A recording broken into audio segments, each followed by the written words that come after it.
महाराष्ट्र के सोलापुर में पीएम आवास योजना कार्यक्रम में भावुक हुए प्रधानमंत्री मोदी। कहा, काश बचपन में मैं भी ऐसे घर में रह पाता। करीब 2000 करोड़ रुपए के 8 प्रोजेक्ट की रखी बुनियाद।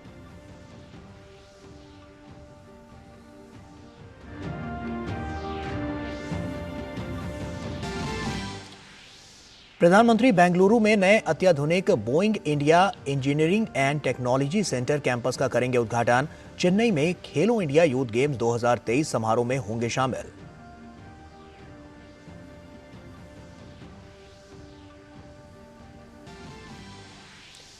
श्री राम मंदिर में आज यज्ञ अग्निकुंड की हुई स्थापना। विशेष वैदिक विधि के जरिए की गई अग्नि प्रज्वलित। 22 तारीख के समारोह की तैयारियों का जायजा लेने अयोध्या धाम पहुंचे मुख्यमंत्री योगी आदित्यनाथ। सुप्रीम कोर्ट के आदेश पर ज्ञानवापी परिसर में सील वजू खाने की कल सुबह 9 बजे से होगी सफाई। दोनों पक्षों की मौजूदगी में नगर निगम करेगा सफाई।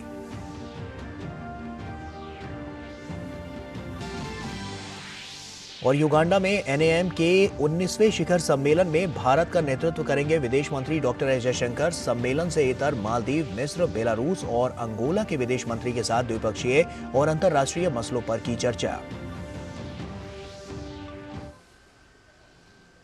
नमस्कार, आप देख रहे हैं डीडी न्यूज। आपके साथ मैं हूं गौरव श्रीवास्तव। प्रधानमंत्री आज बेंगलुरु में नए अत्याधुनिक Boeing India engineering and technology centre परिसर का उद्घाटन करेंगे।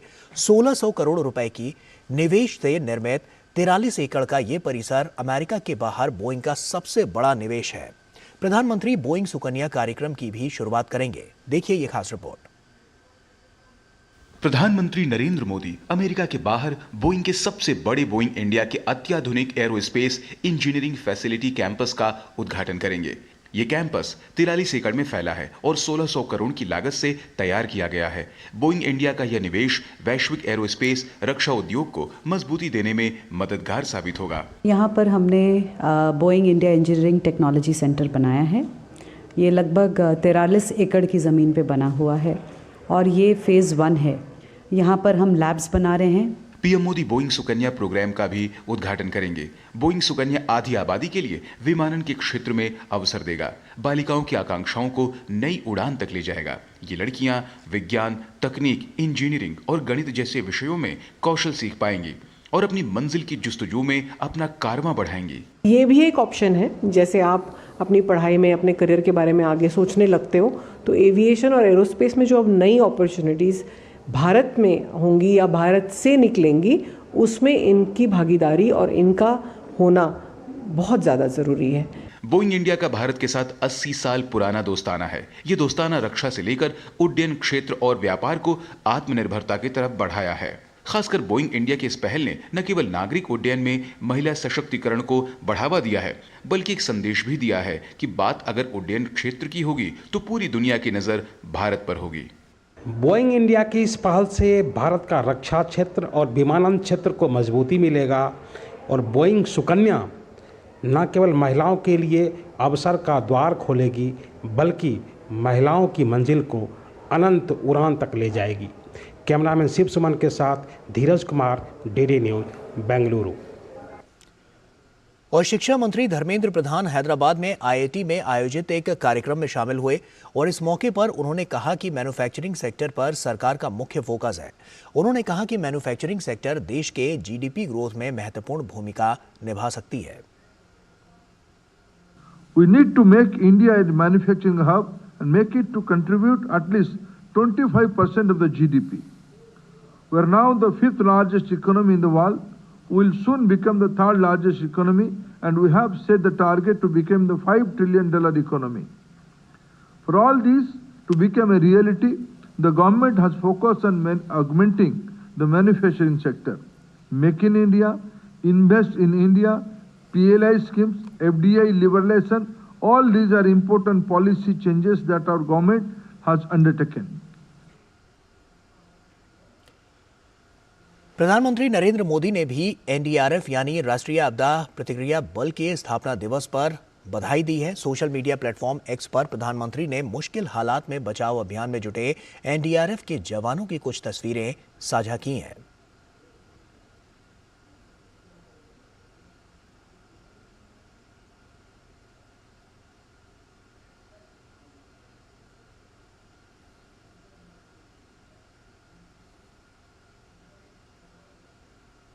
और प्रधानमंत्री ने एक्स पर लिखा है कि एनडीआरएफ स्थापना दिवस पर मैं इसके सभी बहादुर सदस्यों की सराहना करता हूं।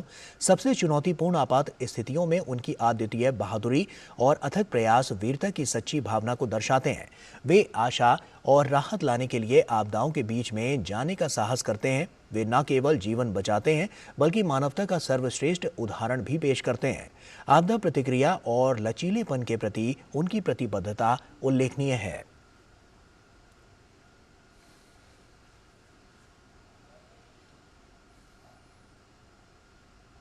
राष्ट्रीय आपदा प्रतिक्रिया बल यानी एनडीआरएफ हर साल 19 जनवरी को अपना स्थापना दिवस मनाता है। 2024 में एनडीआरएफ अपना 19वां स्थापना दिवस मना रहा है। देश के विभिन्न हिस्सों में एनडीआरएफ की बटालियन स्थित हैं और इसमें हजारों एनडीआरएफ कर्मी शामिल हैं जो एक सुरक्षित देश के निर्माण के लिए काम करते हैं। राजधानी दिल्ली में स्थापना दिवस समारोह के अवसर पर बोलते हुए गृह राज्य मंत्री नित्यानंद राय ने कहा कि एनडीआरएफ ने आपदा प्रबंधन में अपनी निस्वार्थ सेवा और बेजोड़ व्यावसायिकता के साथ राष्ट्रीय और अंतर्राष्ट्रीय स्तर पर एक अच्छा नाम और प्रसिद्धि अर्जित की है। उन्होंने कहा कि अब तक एनडीआरएफ देश और विदेश में अपने दक्ष अभियान से लाखों लोगों की जिंदगियां बचा चुका है। मुझे यह कहने में कोई संकोच नहीं कि अपने देश के किसी भी कोने, उत्तर पूर्वी प्रांतों से लेकर कच्छ की खाड़ी और जम्मू कश्मीर से कन्याकुमारी में जब भी कोई प्राकृतिक आपदा या मानव निर्मित आपदा आती है तो एनडीआरएफ के बचाव कर्मी पूरी मुस्तैदी के साथ एंजल्स इन ऑरेंज बनकर नजर आते हैं। ये आपदाओं के प्रति हमारी संवेदनशीलता का ही नतीजा है कि आज यह बल विश्व भर में भारतवर्ष की मूल विचारधारा वसुधैव कुटुंबकम को सार्थक करते हुए आपदा प्रबंधन के क्षेत्र में भारत ही नहीं अपितु विदेशों में भी आपदा न्यूनीकरण के क्षेत्र में अपनी सेवाएं देकर एक विशेष पहचान बना चुका है। और आइए अब आपको लिए चलते हैं रामनगरी अयोध्या। श्री राम अयोध्या आए, श्री राम अयोध्या आए, श्री राम अयोध्या आए, श्री राम अयोध्या आए। जय सिया राम सिया राम सिया राम, चले भगवान। जय सिया राम सिया राम सिया राम, चले भगवान।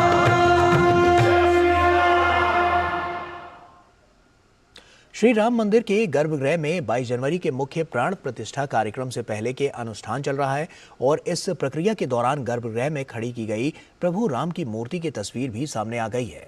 रामलला की प्रतिमा में अभी आंखों पर पट्टी बांधी गई है, जिन्हें 22 तारीख को खोला जाएगा। आज सुबह भगवान गणेश समेत अन्य देवताओं की पूजा के बाद 9 बजे अग्नि मंथन से अग्नि उत्पन्न की गई। सरल भाषा में कहा जाए तो यज्ञ की अग्नि को खास वैदिक तरीके से उत्पन्न किया गया। इसके साथ ही प्राण प्रतिष्ठान के चौथे दिन के अनुष्ठान शुरू हो गए। अग्नि मंथन से प्रकट होने वाली अग्नि की आज यज्ञ कुंड में स्थापना की जा रही है। और रामलला की प्राण प्रतिष्ठा के लिए बस 2 दिन का समय रह गया है। आज महाअनुष्ठान का चौथा दिन है, जिसकी शुरुआत गणेश पूजन से हुई, जिसमें मंदिर परिसर में अग्नि मंथन से अग्नि प्रज्वलित की गई। अब कई अनुष्ठान भी किए जा रहे हैं। इससे पहले रामलला की प्रतिमा को गर्भगृह में लाया गया है और भगवान श्री राम का जलाधिवास और गंधाधिवास भी किया गया। वहीं कुल मिलाकर इस समय पूरी अयोध्या राम के रंग में रंगी हुई है। हिंदू पंचांग के अनुसार भगवान श्री रामलला की शुभ प्राण प्रतिष्ठा पौष माह के शुक्ल पक्ष की कूर्म द्वादशी तिथि के दिन अभिजीत मुहूर्त में की जाएगी।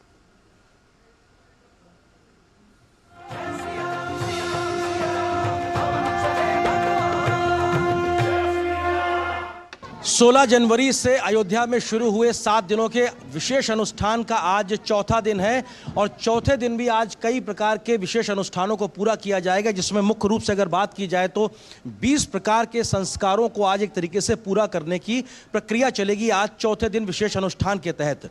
अरणी मंत्र के माध्यम से अग्नि को वेदी तक स्थापित किया जाएगा। उसके बाद में विशेष तौर पर वहाँ पे 2 मंडप बनाए गए हैं, जिनके बीच में 9 बड़ी वेदियाँ बनाई गई हैं, जिसपे महायज्ञ होगा। और इस महायज्ञ में नवग्रह शांति के लिए विशेष प्रकार की आहुतियां डाली जाएंगी। उसके माध्यम से उसको एक तरीके से ग्रहों की शांति की पूरी व्यवस्था की प्रक्रिया जो आज संस्कारों में निमित्त है उसका काम आज पूरा किया जाएगा।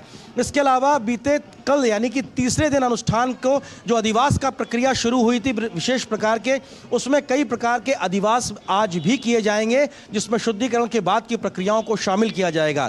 काशी के विशेष विद्वानों के साथ साथ कुल 121 जो विद्वान हैं वो इस प्रकार के जो आचार्य हैं वो इस पूरी प्रक्रिया को पूरा करवा रहे हैं और उनके माध्यम से ये विशेष प्रकार के 7 दिन का अनुष्ठान चल रहा है।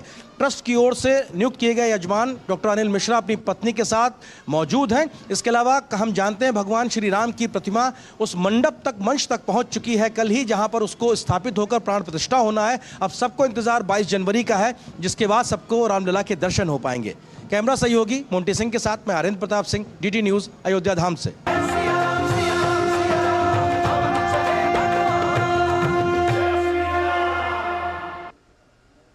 अयोध्या में 22 जनवरी को रामलला के प्राण को लेकर अभूतपूर्व वहां पर तैयारियां की जा रही हैं। उत्तर प्रदेश के मुख्यमंत्री योगी आदित्यनाथ भी लगातार तैयारियों पर नजर रखे हुए हैं और अयोध्या का दौरा कर रहे हैं। आज भी मुख्यमंत्री योगी आदित्यनाथ अयोध्या पहुंचे। अयोध्या में योगी आदित्यनाथ ने हनुमानगढ़ी में दर्शन पूजन किया। इसके बाद श्री रामलला के दर्शन भी किए। योगी आदित्यनाथ ने जगत गुरु रामभद्राचार्य जी से भी मुलाकात की। साथ ही मुख्यमंत्री ने तैयारियों का जायजा भी लिया।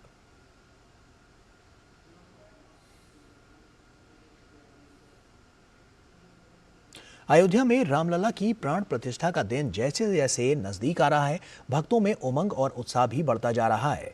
भक्तों का कहना है कि 22 तारीख का दिन दीपावली की तरह मनाया जाएगा। बहुत ही बढ़िया मंदिर है, पुरानी है और लगता है ये अपने 500-600 साल पुरानी होगी। और इसी तरह अयोध्या में भी 500 साल बाद हमारे श्री राम जी हमारे यहाँ आ रहे हैं। ये बहुत बड़ी उपलब्धि है हमारी और इस दिन को हम पूरे भारतवर्ष में दिवाली के त्यौहार के जैसा मनाएंगे। रामलला ने भव्य राम मंदिर के गर्भगृह में प्रवेश कर लिया है। 22 जनवरी की प्राण प्रतिष्ठा से पहले विशेष पूजा का आयोजन शुरू हो चुका है। रामलला के मंदिर में प्रवेश के साथ ही पूरा देश राममय हो चुका है। हमारे संवाददाता ने राम जन्मभूमि तीर्थ क्षेत्र ट्रस्ट के सदस्य कामेश्वर चौपाल से खास बातचीत की। देखिए। पूजा का विधान जो शुरू हुआ है, वहाँ रामलला विराजमान की जो मूर्ति है वो गर्भगृह में पहुंच चुकी है। उसके बाद की तैयारी किस तरह से है? दिव्य स्नान होगा और इसके बाद 20 और 21 को जो निर्धारित शास्त्रीय विधान है उससे अनुष्ठान का कार्यक्रम आगे बढ़ेगा। 22 को चरम पर रहेगा और 22 को प्राण प्रतिष्ठा का कार्यक्रम संपन्न हो जाएगा। कामेश्वर, जैसे कि रामलला विराजमान की जो मूर्ति है अब जब गर्भगृह में आ गया तो साक्षात भगवान के रूप में अब उनका विग्रह हो चुका है, वहाँ स्थापित है। सारा देश जो राममय का वातावरण बना हुआ है, राममय के इस ध्वनि में अयोध्या की नगरी भी पूरी तरह से सजी हुई है। अयोध्या के इस नए उत्सव को, देश के नए उत्सव को आप किस रूप में देखते हैं? हमको लगता है कि राम जिस राज्य को प्रतिष्ठापित करने के लिए राजकुमार के रूप में जंगल में गए थे और जब वो 14 वर्ष के बाद लौट के मर्यादा पुरुषोत्तम बन के आए थे, वैसे ही मुझे लगता है कि ये संघर्ष जो था वो राजकुमार का था और अब जो लौट के आएंगे तो मर्यादा पुरुषोत्तम करके वो राम का चरित्र देश की जनता के मन में प्रतिष्ठापित होगा। केवल अयोध्या के इस मंदिर में राम नहीं होंगे, भारत के हर एक नागरिक के हृदय मंदिर में राम विराजमान होंगे। ये परिवर्तन दिखाई देगा। राम और राम मंदिर की जो ये स्थापना है और कल जो प्राण प्रतिष्ठा के बाद 22 तारीख के बाद जो है, ये भारत में किस तरह का एक संस्कार और किस तरह का एक चेतना जगाने का काम करेगा? देखिए, राम का नाम ही लेते हुए मन में एक भाव प्रकट होता है और इस देश को हजारों वर्षों के संघर्ष में यदि जिंदा रखा तो वो दो ही भाव था, एक राम, एक कृष्ण, एक शंकर। भारत के अंदर ये तीनों मूर्ति जो है ये भारत की आत्मा है। उसके बगैर भारतीय संस्कृति की सभ्यता की कल्पना नहीं की जा सकती है। जन जन के राम और रामलला विराजमान की 22 तारीख को जो प्राण प्रतिष्ठा की तैयारी अभी चल रही है, रामलला गर्भगृह में विराजमान हो गए हैं और आगे की तैयारी की पूरी प्रक्रिया जो है आज से एक विधिवत प्रक्रिया अलग से पूजा, विशेष पूजा का भी आयोजन शुरू हो रहा है। विनोद मिश्रा, डीडी न्यूज के लिए। और अयोध्या आ रहे लोग भगवान रामलला के दर्शन के साथ साथ हनुमानगढ़ी भी जाते हैं। भगवान हनुमान के दर्शन करने पहुंचे कुछ लोगों और भजन गायक रत्नेश दुबे से बात की हमारे संवाददाता आरेंद्र प्रताप सिंह ने।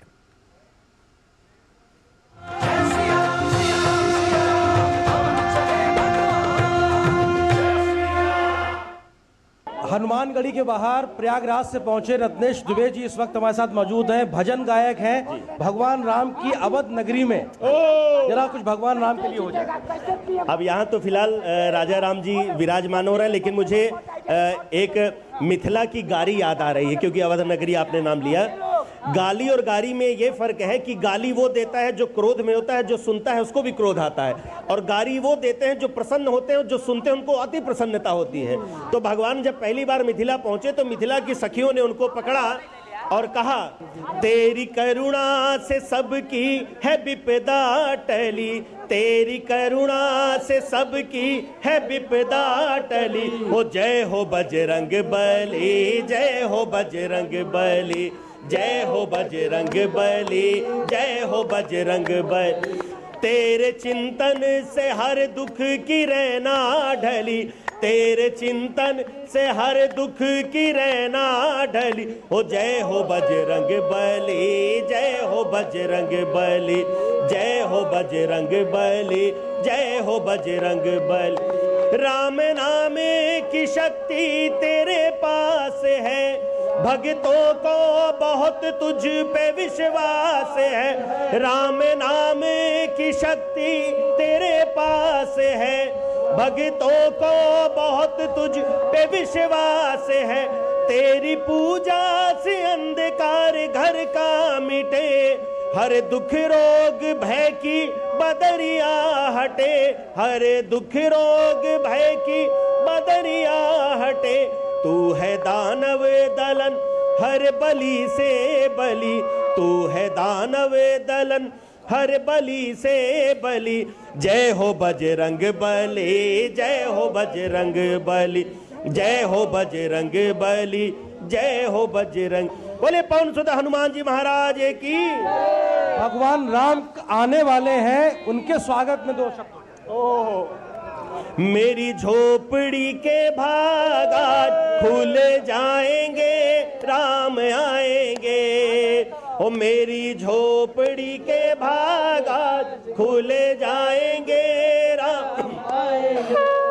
हो राम आएंगे, आएंगे, राम आएंगे। हो राम आएंगे, आएंगे, राम आएंगे। हो मेरी झोपड़ी के भागा खुल जाएंगे, राम आएंगे। बोले सियावर रामचंद्र की। तो आपने देखा कि प्रयागराज से भजन गायक यहाँ पहुंचे हुए हैं और भक्तिमय माहौल में हनुमानगढ़ी के सामने मौजूदगी और तमाम जो लोग आ रहे हैं, इकट्ठा हो जा रहे हैं, भगवान राम के भक्ति भाव में डूबते दिखाई पड़ रहे हैं। कैमरा सहयोगी मोंटी सिंह के साथ मैं आरेंद्र प्रताप सिंह, डीडी न्यूज, अयोध्या धाम से।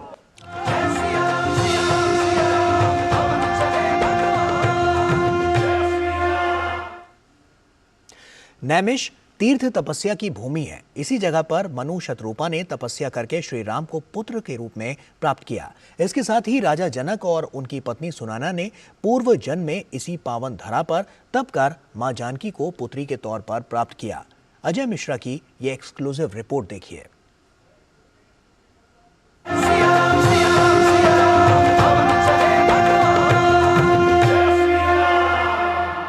भारतवर्ष संपूर्ण ब्रह्मांड का हृदय है। इस वक्त हम भारतवर्ष के हृदय उत्तर प्रदेश के सीतापुर जिले में नैमिषारण्य नाम के बहुत ही पवित्र तीर्थ स्थल पर खड़े हैं।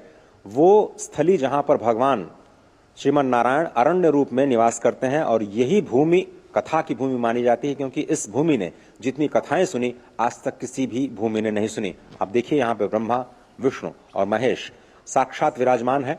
ये वही भूमि है जहां पर सृष्टि के प्रारंभ में स्वयंभू मनु महाराज और उनकी धर्मपत्नी शतरूपा ने 23,000 वर्षों तक तपस्या की और हम 23,000 वर्षों तक तपस्या करने के बाद भगवान श्रीमन नारायण जब प्रकट हुए सीताराम जी के रूप में, तो उन्होंने यही वरदान मांगा कि आप मेरे पुत्र के रूप में दर्शन दीजिए। एक पुत्र की प्राप्ति का वरदान मांगा था, लेकिन भगवान श्रीमन नारायण चतुर्व्यूह राम लक्ष्मण भरत शत्रुघ्न के रूप में 4 पुत्रों के रूप में वहां पर उनके यहाँ पे अवतरित हुए। महाराज जनक और महारानी सुनैना का भी तपस्थली है, क्योंकि माँ सीता जब भगवान श्री राम अयोध्या में पधारे तो माँ सीता पधारी जनकपुर में और महाराजा जनक और महारानी सुनैना ने यहाँ पर तपस्या की। जो मुख्य पुजारी जी हैं वो उनसे हम थोड़ा सा समझने की कोशिश करते हैं। यहाँ ये वो पवित्र भूमि है जहाँ स्वयंभू मनु शतरूपा ने 23,000 वर्ष तक सृष्टि के पूर्व में तपस्या की। तपस्या के द्वारा सृष्टि का प्रारंभ किया। उत्तानपाद, ध्रुव, वेन, पृथु, ऋषभदेव, भरत आदि को जन्म दिया। फिर सोचा ये मानव सुखपुर रहते रहते कहीं अमर्यादित न हो जाए, ऐसा सोचकर उन्होंने मर्यादा पुरुषोत्तम राम का स्मरण किया। तो सृष्टि के पहले राम और सीता नैमिषारण्य में भ्रकुट विलास जासु जग होई, राम वाम दिस सीता सोई। वो राम जी यहाँ प्रकट हुए और महाराज मनु को जब कहा वरदान मांगो, तो उन्होंने कहा हमारे बच्चों के कल्याण के लिए, मानव कल्याण के लिए हे प्रभु आप भी पुत्र रूप में जन्म लें। तब राम ने कहा ठीक है, आप सरिस खोजऊं कह जाई, नृप तव तनय हो मैं आई। मेरा जैसा कोई तो दूसरा नहीं है, मैं स्वयं ही आपके घर पुत्र बन करके आऊंगा और अंशन सहित ले हो अवतारा। मैं अपने अंशों के सहित तुम्हारे घर जन्म लूंगा। 3 मेरे जो ये अंश हैं ब्रह्मा विष्णु महेश्वर, तीनों के साथ मैं तुम्हारे यहाँ 4 बन करके जन्म लूंगा। इस विशेष प्रस्तुति में अभी फिलहाल सिर्फ इतना ही। कैमरामैन नवीन झा के साथ अजय मिश्र, डीडी न्यूज, नैमिषारण्य, उत्तर प्रदेश।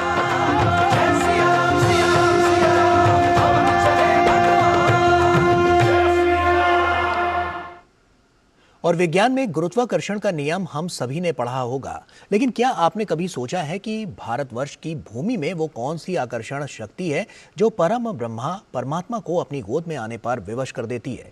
इस रहस्य की गुत्थी को समझने के लिए हमारे संवाददाता अजय मिश्र ने वृंदावन के परम विद्वान और कथाकार श्री कृष्ण चंद्र शास्त्री से विशेष बातचीत की।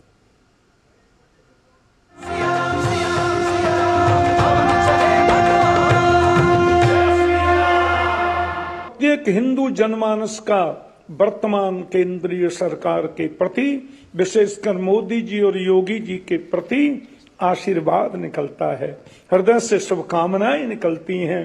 इन्होंने भारत के गौरव को पूरे संसार में जो बढ़ाया है, हमारा मस्तिष्क ऊंचा कर दिया। हम लोगों की छाती छोड़ गई कि हमारे राघव अब विराजित हो रहे हैं। और आनंद की बात यह है, काशी में भी ऐसा ही हुआ था। अब काशी जी में भी सुनते हैं सुंदर कॉरिडोर बन रहा है, और हमारे मथुरा में भी होना ही चाहिए, उसकी भी रूपरेखा तैयार है। तो सत्यमेव जयते नान्यतम, सत्य की जय होती है और होगी। भारतवर्ष में ऐसा क्या है कि वो परब्रह्म परमात्मा को कर्षित कर लेता है? यहाँ की मातृत्व शक्ति में ऐसा क्या है कि परब्रह्म परमात्मा उनकी गोद में खेलने के लिए विवश हो जाते हैं? कोई ऐसा देश दिखता नहीं है जहाँ पर स्वयं अवतार होता हो भगवान का और वो विश्व गुरु कहने की स्थिति में हो। विश्वास में बड़ी ताकत है, बड़ी क्षमता है, और ये आनंद की बात है कि हमारे राघव पधार रहे हैं, प्राण प्रतिष्ठा हो रही है। वो तो पहले से ही पधारे हुए हैं, अब वो अपने दिव्य महल में, दिव्य मंदिर में विराजित हो रहे हैं। ये भक्तों की भावना है और विश्वास है जो भगवान को भी इस धरा पर आने के लिए विवश कर देती है। और अजीर, महाराज जी ने कहा कि देवता कहते हैं कि भारत के अजीर में यहाँ पर आना उनका एक सौभाग्य की बात कही जाती है।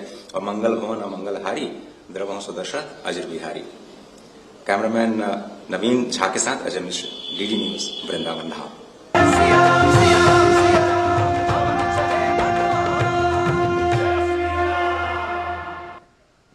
और श्री रामलला के अयोध्या आने की खुशी में राधा कृष्ण की नगरी वृंदावन पूरी तरह से राम के रंग में डूब चुकी है।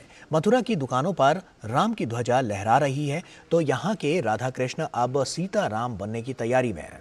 देखिए हमारे संवाददाता अजय मिश्र की ये खास रिपोर्ट।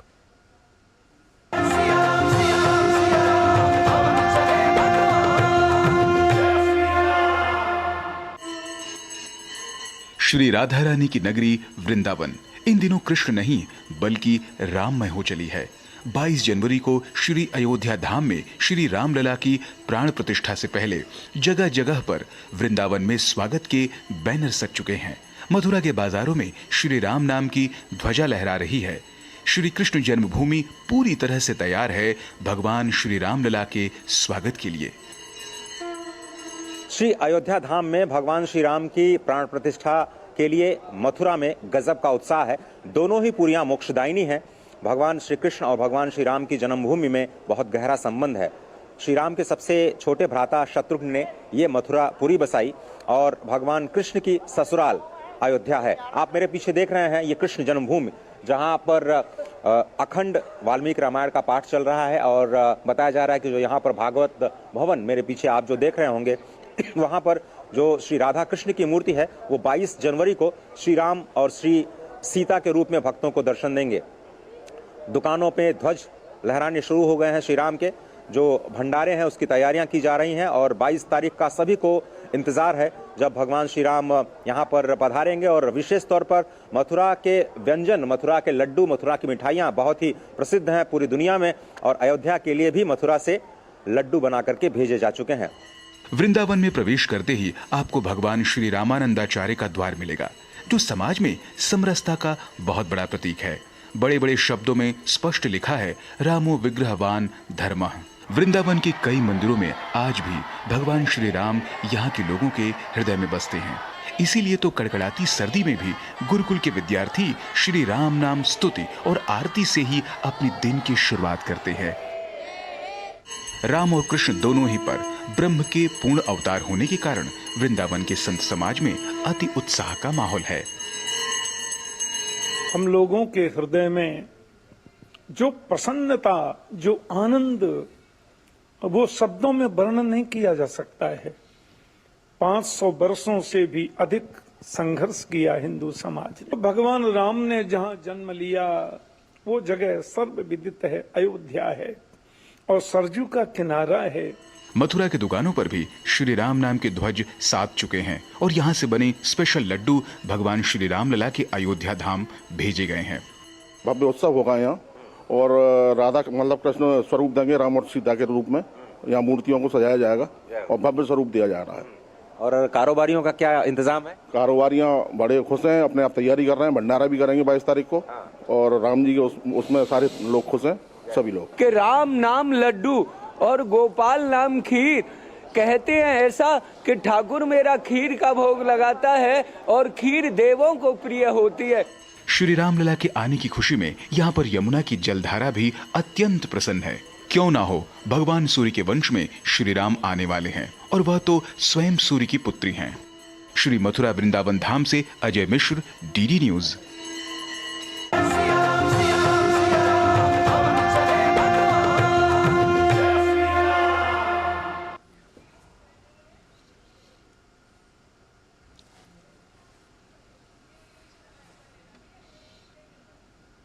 और इस बीच आपको बता दें कि प्रधानमंत्री नरेंद्र मोदी बेंगलुरु पहुंच चुके हैं और वहां पर अपना दौरा करेंगे और तमाम कार्यक्रमों में शिरकत करेंगे। आइए आपको दिखाते हैं, आपको बता दें कि आप देख सकते हैं किस तरह से उन्होंने ये उद्घाटन किया और साफ तौर पर काफ़ी महत्वपूर्ण है क्योंकि ये पूरा इनॉग्रेशन जो उन्होंने किया है वो ले फाउंडेशन स्टोन का किया है। और आप इन तस्वीरों के जरिए हम आपको दिखाने की कोशिश कर रहे हैं कि आप देख सकते हैं ये बेंगलुरु से ये तस्वीरें हम आपके साथ साझा कर रहे हैं। कर्नाटक की ये तस्वीरें, काफ़ी महत्वपूर्ण ये पूरा क्षण क्योंकि प्रधानमंत्री का ये दौरा कई मायनों में काफ़ी अहम है। तमाम यहाँ पर जो सौगात है वो मिलने वाली है और कर्नाटक के बेंगलुरु की ये तस्वीर, प्रधानमंत्री नरेंद्र मोदी यहाँ पर पहुँच चुके हैं और उसके बाद जब वो यहाँ पर पहुँचे तो इनका भव्य स्वागत किया गया और उसके बाद प्रधानमंत्री ने यहाँ पर आप देख सकते हैं कि किस तरह से, क्योंकि तमाम यहाँ पर जो कार्यक्रम है वो यहाँ पर प्रायोजित हैं और ऐसे में प्रधानमंत्री जब यहाँ पर पहुँचे तो उनका स्वागत किया गया। विकास की तमाम जो परियोजनाएं हैं उनकी सौगात प्रधानमंत्री नरेंद्र मोदी यहाँ पर देते हुए नजर आएंगे। तो काफ़ी महत्वपूर्ण ये पूरा क्षण है और प्रधानमंत्री नरेंद्र मोदी ने Boeing India engineering and technology centre परिसर का ये उद्घाटन किया है, जिसकी तस्वीरें हम आपके साथ साझा कर रहे हैं। कई मायनों में ये बेहद खास है, क्योंकि आने वाले समय के लिए जिस तरह से हम देख रहे हैं कि मजबूत भारत का निर्माण किया जा रहा है, तो ऐसे में एक एक कदम काफ़ी महत्वपूर्ण है। 2047 तक विकसित भारत की इस कड़ी को और ज़्यादा प्रबल और सशक्त बनाने के लिए तो साफ तौर पर यह दौरा कई मायनों में बेहद खास। विकास परियोजनाओं की तमाम सौगातें प्रधानमंत्री नरेंद्र मोदी लगातार देते रहे हैं, और ऐसे में इस कड़ी में बेंगलुरु में जब वो यहाँ पर पहुंचे बेंगलुरु में, तो उसके बाद फिर प्रधानमंत्री ने यहाँ पर Boeing India engineering and technology centre परिसर का ये उद्घाटन किया, जिसकी तस्वीरें आपके सामने हैं, आप देख सकते हैं। काफ़ी महत्वपूर्ण ये कई मायनों में इसलिए हो जाता है क्योंकि 1600 करोड़ रुपए के निवेश से ये निर्मित है। 43 एकड़ का ये परिसर अमेरिका के बाहर बोइंग का सबसे बड़ा निवेश है। तो इन तमाम महत्वपूर्ण बिंदुओं पर अगर नजर डालें तो आप कह सकते हैं, क्योंकि ये अमेरिका के बाहर बोइंग का सबसे बड़ा निवेश है, और इस निवेश से जो आने वाले समय में मजबूत भारत का और ज़्यादा, इसमें हम विकसित भारत की इस कड़ी में 2047 से पहले की जो दिशा और दशा है वो कहीं ना कहीं और ज़्यादा प्रबल और सशक्त होती हुई नजर आएगी। तो तमाम यहाँ पर जो कार्यक्रम हैं वो आयोजित हैं। तो ऐसे में आप देख सकते हैं, ये तस्वीरें आपके सामने हैं। प्रधानमंत्री नरेंद्र मोदी अमेरिका के बाहर बोइंग के सबसे बड़े बोइंग इंडिया अत्याधुनिक जो आपके सामने है India engineering and technology centre परिसर का उन्होंने ये उद्घाटन किया है। कई मायनों में बेहद खास, अत्याधुनिक सुविधाओं से लैस, और उसके बाद आने वाले समय में किस तरह से इसमें और क्या नए आयाम स्थापित करते हुए नजर आ सकते हैं, इन बातों पर सबसे ज़्यादा फोकस किया जाएगा। आने वाली जो कार्यप्रणाली है उस पर सबसे ज़्यादा फोकस किया जा रहा है। आयशा हमारे सहयोगी हमारे साथ जुड़ चुकी हैं। आयशा का रुख करते हैं। आयशा, कई मायनों में बेहद खास, क्या नया आयाम स्थापित करता हुआ नजर आएगा ये Boeing India engineering and technology centre? जी देखिए, बोइंग इंडिया भारत के साथ लगातार करीब 80 साल से पार्टनरशिप में है, और पिछले 10 सालों में भारत यूएस की स्ट्रेटेजिक पार्टनरशिप जो है वो और गहराई है। और ऐसे में जो एरोस्पेस जायंट है बोइंग इंडिया, वो भारत के साथ मिलकर निवेश करना चाहता है भारत में। और बोइंग इंडिया ये मानता है कि भारत एक इमर्जिंग सुपर पावर है, और भारत में जो मार्केट है, इस मार्केट को केटर करने के लिए बोइंग इंडिया अपना सप्लाई चेन बढ़ाना चाहता है। ऐसे में बोइंग इंडिया की ये फैसिलिटी जो है रिसर्च और इनोवेशन विंग है, और इस फैसिलिटी के जरिए बोइंग इंडिया अपने ही प्रोडक्ट्स है, अपनी सप्लाई चेन में नए आयाम, नए इनोवेशंस लाना चाहता है। तो बोइंग इंडिया के लिए ये बहुत बड़ा दिन है, बहुत बड़ा निवेश का मौका है, और बोइंग इंडिया इस फैसिलिटी के जरिए भारत के साथ जो पार्टनरशिप है, इस पार्टनरशिप को और ऊंचे मुकाम पर ले जाना चाहता है। देखिए, बोइंग इंडिया भारत में न केवल सिविल एविएशन या डोमेस्टिक एयरक्राफ्ट के लिए साझेदारी में है, बल्कि बोइंग इंडिया भारत का डिफेंस क्षेत्र में, मिलिट्री इक्विपमेंट के क्षेत्र में बहुत बड़ा पार्टनर है। ऐसे में बोइंग इंडिया की ये इन्वेस्टमेंट और इस तरह की उनकी ये फैसिलिटी शुरू होना बोइंग इंडिया के लिए एक बहुत बड़ा दिन है। और ये जो सेंटर है बेंगलोर में, ये यूएस हेडक्वार्टर, जो बोइंग इंडिया का यूएस में हेडक्वार्टर है, उसके बाद सबसे बड़ी फैसिलिटी मानी जा रही है। तो ऐसे में वो दिन दूर नहीं जब बोइंग इंडिया ये कोशिश करेगा कि वो भारत में मेक इन इंडिया की अपॉर्चुनिटी के तहत, भारत में जो इस वक्त प्रधानमंत्री Narendra Modi make in India को लेकर मंत्र देते हैं, उसके तहत अगर असेंबली लाइन बनाना चाहे तो ये दिन दूर नहीं। तो इस समय प्रधानमंत्री नरेंद्र मोदी ने इस बिल्डिंग का उद्घाटन किया है, और प्रधानमंत्री नरेंद्र मोदी को प्रेजेंटेशन दिया गया, बताया गया उन्हें किस तरह से बोइंग इंडिया की प्रेजेंस है इंडिया में, और भारत और बोइंग इंडिया मिलकर कैसे एविएशन क्षेत्र को ऊंचे मुकाम तक पहुंचा सकते हैं। आयशा, हमने देखा है कि तेज गति से जो रक्षा क्षेत्र है उस पे काफी काम किया जा रहा है। ऐसे में इस कड़ी में अगर हम बात करें तो आने वाले कल के लिए ये कितना महत्वपूर्ण और सशक्त होते हुए भारत की तस्वीर को दिखाता हुआ नजर आएगा? जी हाँ, बोइंग इंडिया का अहम हिस्सा है बोइंग डिफेंस क्षेत्र, और बोइंग इंडिया भारत में भारत के लिए कई विमान तैयार करने के लिए प्रतिबद्ध है। और बोइंग इंडिया लगातार भारत को अपनी तरफ से जो चिनूक हेलीकॉप्टर है, जो बोइंग इंडिया का सबसे बेहतरीन हेलीकॉप्टर है मिलिट्री एविएशन के लिए, ये बोइंग इंडिया की सबसे बड़ी पहचान है। इसके अलावा बोइंग इंडिया का ग्लोब मास्टर जो एयरक्राफ्ट है, ये न केवल मिलिट्री ऑपरेशंस बल्कि भारत में कई जगहों पर सिविल ऑपरेशंस के लिए भी इस्तेमाल किया गया है। हाल ही में भारत ने जिस तरह से यूक्रेन के युद्ध के दौरान वहां से नागरिकों को बाहर निकाला, उस वक्त ग्लोब मास्टर विमान जो है बोइंग इंडिया का ग्लोब मास्टर विमान भारत के लिए एक बहुत बड़ा सपोर्ट सिस्टम रहा। तो ये इस तरह से बोइंग इंडिया भारत के साथ मिलकर अपनी डिफेंस क्षेत्र में इक्विपमेंट्स को बढ़ावा देने के लिए और इन्वेस्टमेंट कर रहा है। देखिए, बोइंग इंडिया का ये मानना है कि फिलहाल बोइंग का जो मार्केट है भारत में वो 8,000 करोड़ है, जिसे बोइंग अगले कुछ सालों में 10,000 करोड़ तक बढ़ाना चाहता है। और दूसरी बात ये भी है कि डोमेस्टिक क्षेत्र में, सिविल एयरक्राफ्ट के क्षेत्र में भी बोइंग इंडिया भारत के साथ कई विमानों को बनाने में बोइंग इंडिया हमेशा से आगे रहा है।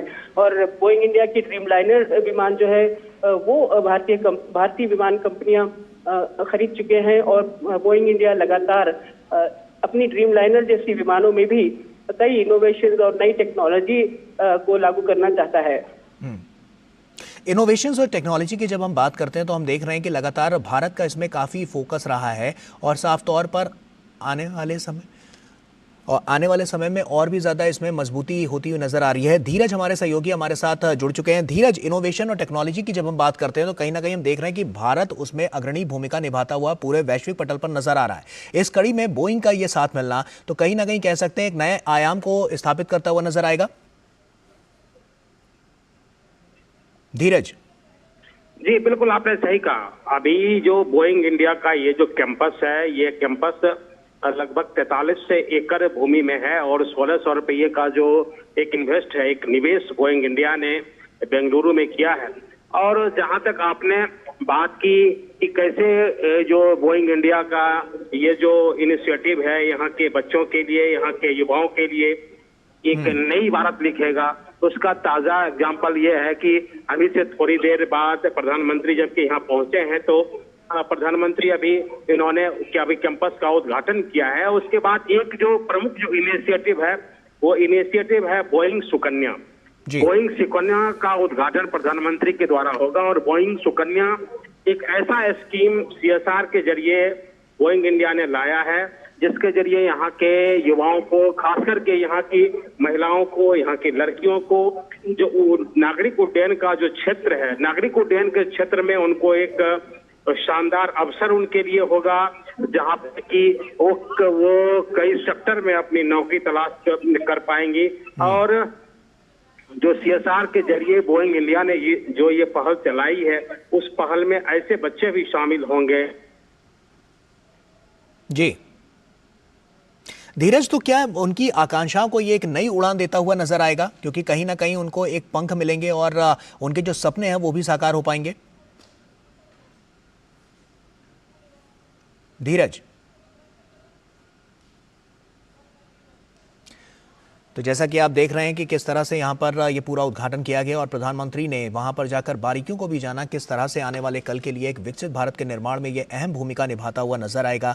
साफ तौर पर काफ़ी महत्वपूर्ण ये पूरा दौरा और इन दौरे के काफ़ी मायने हैं, क्योंकि आने वाले कल में जैसा कि हम देख रहे हैं कि विमानन क्षेत्र में काफ़ी प्रगति करता हुआ भारत नजर आ रहा है। लगातार हम देख रहे हैं कनेक्टिविटी के लिहाज से भी अगर हम बात करें तो काफ़ी महत्वपूर्ण तमाम पहले की गई हैं और समय बचाने के लिए, समय की बचत को लेकर जो उनका जो पूरा दायित्व रखा गया, जो पूरी रूपरेखा रखी गई है, वो कहीं ना कहीं काफ़ी इसमें मददगार और महत्वपूर्ण साबित होती हुई नजर आई है। और इसी कड़ी में हम देख रहे हैं कि आने वाले कल के लिए अभी से जो कदम उठाए जा रहे हैं वो 2047 तक, जैसा कि संकल्प जो प्रधानमंत्री नरेंद्र मोदी ने लिया है विकसित भारत बनाने का, तो कहीं ना कहीं उसकी कड़ी में ये एक मील का पत्थर साबित होता हुआ नजर आएगा।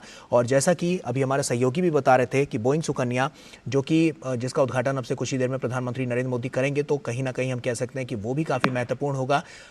जो महिलाएं हैं, जो बच्चियां हैं, जो छात्राएं हैं, वो आगे बढ़कर किस तरह से इसमें पार्टिसिपेट कर सकती हैं और आगे विकसित भारत की इस कड़ी में और प्रबल बनाती हुई नजर आ सकती हैं पूरे देश को।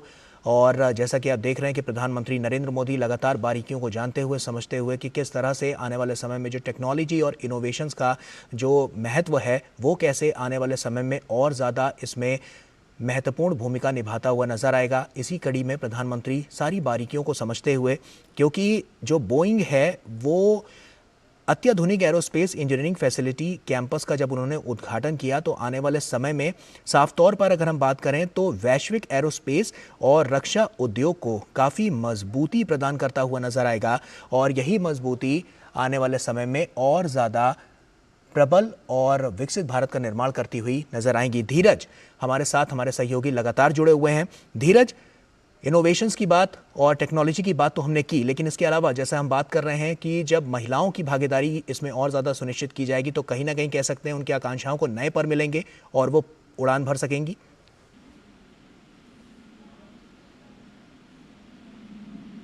धीरज,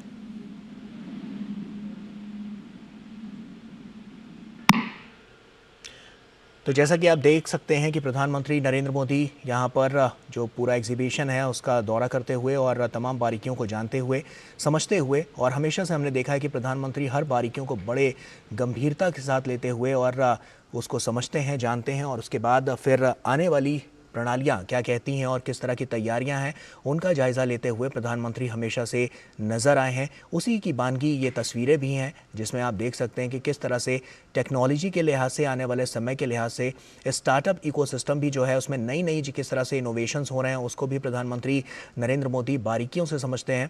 तो कहीं ना कहीं आने वाले समय में जो रक्षा उद्योग है और उसके अलावा रक्षा क्षेत्र की बात कर लें, हम विमानन क्षेत्र की जब बात कर रहे हैं तो आए दिन के साथ किस तरह से जो अपडेटेड टेक्नोलॉजी है उसमें कैसे आने वाले समय में लगातार देखा जा रहा है। तो इसी कड़ी में प्रधानमंत्री नरेंद्र मोदी यहां पर जैसा कि आप देख रहे हैं कि जायजा लेते हुए, धीरज आप सुन पा रहे हैं मुझे?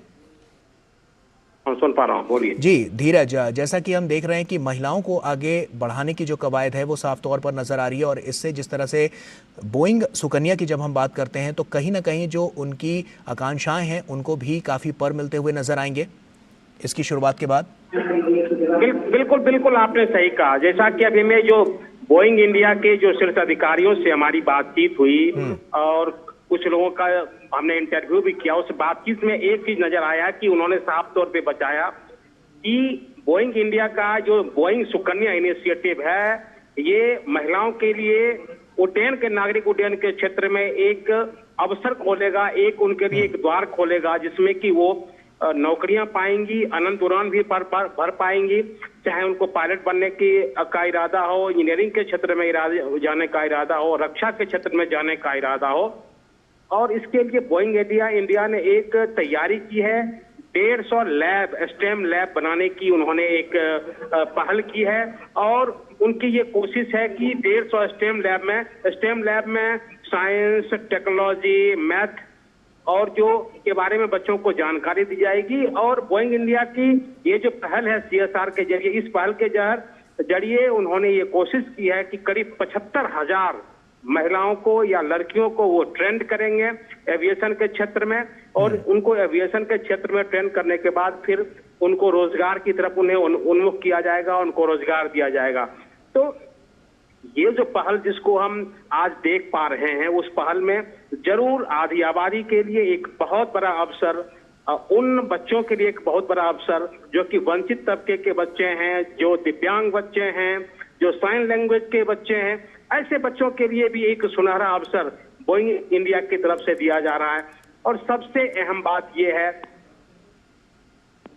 जी कि प्रशिक्षण देने का काम बोइंग इंडिया जो कर रही है और सबसे अहम यह है कि इसमें जो यहाँ के स्थानीय जो स्कूली बच्चे भी, जैसे कि बाद शिशु मंदिर के बच्चे भी इसमें शामिल होंगे।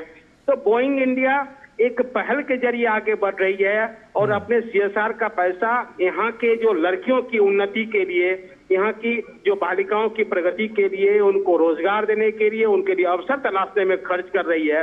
तो इस पहल को सबसे महत्वपूर्ण पहल कहा जा सकता है। कहा जाता है कि जो महिलाएं उड्डयन के क्षेत्र में काफी प्रगति नहीं कर सकती है, महिलाएं लंबी उड़ान नहीं भर सकती है, उस इरादे को तोड़ते हुए या उस इरादे को पीछे धकेलते हुए आप देख सकते हैं कि एविएशन के क्षेत्र में लड़कियां पायलट बन रही है, सेना के क्षेत्र में जा रही है, रक्षा के क्षेत्र में आगे बढ़ रही है। तो ऐसा ही एक प्रयास सुकन्या के जरिए बोइंग सुकन्या ने की है। और जो सबसे अहम बात है, जो हमारे जो यहाँ की जो अधिकारियों से बात हुई जो कि बोइंग सुकन्या देख रही हैं, उन्होंने कहा है मैं खुद एक सुकन्या हूँ और मैं जबकि इस दर्जे तक पहुंची हूँ, यहाँ तक अब मैंने संघर्ष के जरिए मैंने अपने मुकाम को यहाँ तक पहुंचाया है। तो हम चाहते हैं कि लड़कियां भी, जो आज की जो पीढ़ी है, नई जो पीढ़ी है, जो बच्ची है, वो भी इस मुकाम तक पहुंचे। तो उनको इस मुकाम तक लाने के लिए बोइंग इंडिया ने एक महत्वपूर्ण पहल की शुरुआत की है। और अब ज्यादा दिन दूर नहीं, जबकि आप देखेंगे कि लड़कियां आपको आकाश में अनंत उड़ान भर्ती मिलेगी, पायलट के रूप में मिलेगी, एविएशन सेक्टर को आगे बढ़ाती हुई मिलेगी। बिल्कुल। और सबसे महत्वपूर्ण एक और पहल भी हो जाती है जब हम व्यापार की दृष्टि से हम बात करते हैं कि किस तरह से व्यापार जो है वो बढ़ेगा। उस दृष्टि से अगर हम देखें तो आत्मनिर्भरता की तरफ, जो आत्मनिर्भर भारत की जो कड़ी है, उसमें कहीं ना कहीं ये एक और मजबूत कड़ी के रूप में सामने आएगा।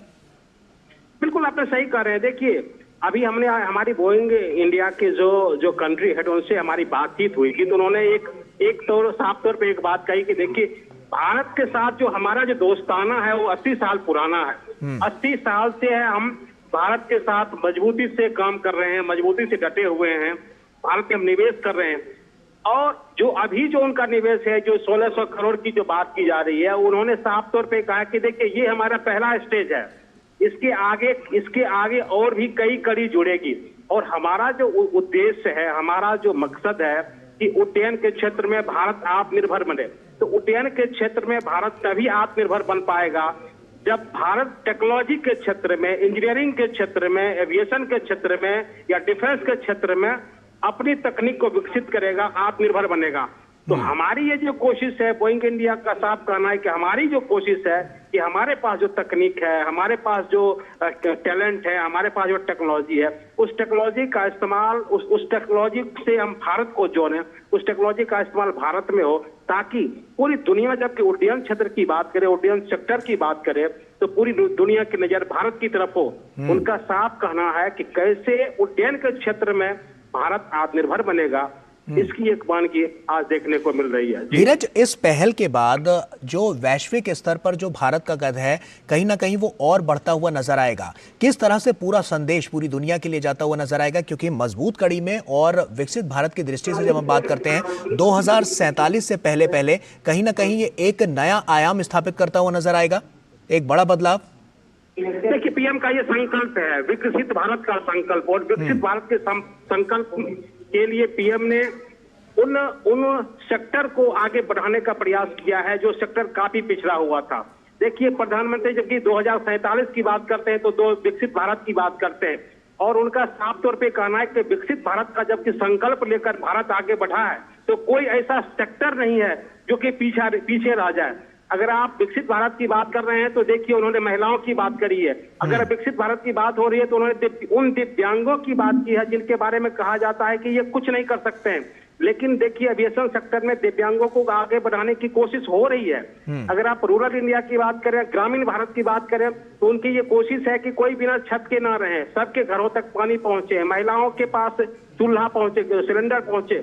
तो विकसित भारत का जो सपना 2047 का है, विकसित भारत के सपने को साकार करने के लिए, चाहे वो बोइंग इंडिया हो या और भी जो मल्टीनेशनल कंपनी हो जो भारत में काम कर रही है, उस काम में सीएसआर का जो कॉर्पोरेट सोशल रिस्पॉन्सिबिलिटी इसको बोलते हैं, उसका साफ तौर पे मकसद है कि जो वंचित तबका है, जो मुख्य धारा से अलग तबका है, जो कि अभी मुख्य धारा का हिस्सा नहीं बन पाया है, वो व्यक्ति जब मुख्य धारा का हिस्सा बनेगा तभी भारत विकसित बनेगा। और जो सबसे 2-3 दिन पहले की जो खबर आई है, नीति आयोग को जो रिपोर्ट आई है, और नीति आयोग की रिपोर्ट के बाद प्रधानमंत्री ने आंध्रा की अपनी रैली में, सत्यसाई जिले की अपनी रैली में साफ तौर पे कहा कि भारत में 25 करोड़ लोग गरीबी की रेखा से बाहर निकले हैं। तो गरीबी की रेखा से बाहर 25 करोड़ लोग इसलिए निकले हैं क्योंकि जो मिडिल क्लास का जो वर्ग था, जो अंतिम तबके का वर्ग था, उनके घर में खुशहाली आई है, उनके घर में उजाला आया है,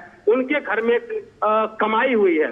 तो इसी वजह से जो लोग गरीबी रेखा से बाहर निकल रहे हैं। अभी आप देख रहे हैं कि अब प्रधानमंत्री सीधे तौर पे स्टेज पे पहुंच रहे हैं और प्रधानमंत्री का यहाँ स्वागत हो रहा है। जी बिल्कुल। धीरज, नई तकनीकियों की जब हम बात करते हैं तो प्रधानमंत्री का हमने देखा कि खास फोकस रहता है।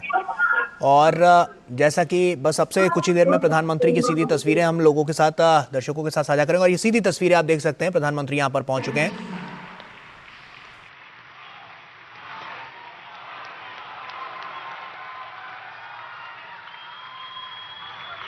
We thank you, sir, for your gracious presence. We cannot thank you enough for your presence here this afternoon at the inauguration ceremony. Namaskara, Nimma Kripya Upasthiti Gagi Dhanyavada Gadu.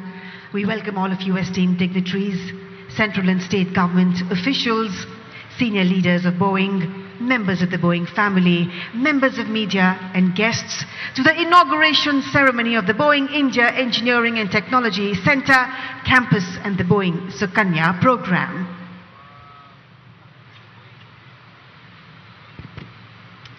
To all of our honored dignitaries and guests, namaskara. Welcome not only to a proud milestone for Boeing, not only a proud milestone for India, but also to a new era. We have always had a sense of India's destiny to be a global leader and a foremost partner for freedom. And yet, when we asked when India would become one of the most important markets for aviation and defense in the world, many experts for so many years said, someday. And we said, when will India develop the technologies of tomorrow? And they said, someday. And we said, when will India manufacture the most advanced parts, the most advanced components, the most advanced airplanes, and produce them at the highest quality in the world? And they said, someday. And we asked, when will women lead the way in aviation? And still they said, someday.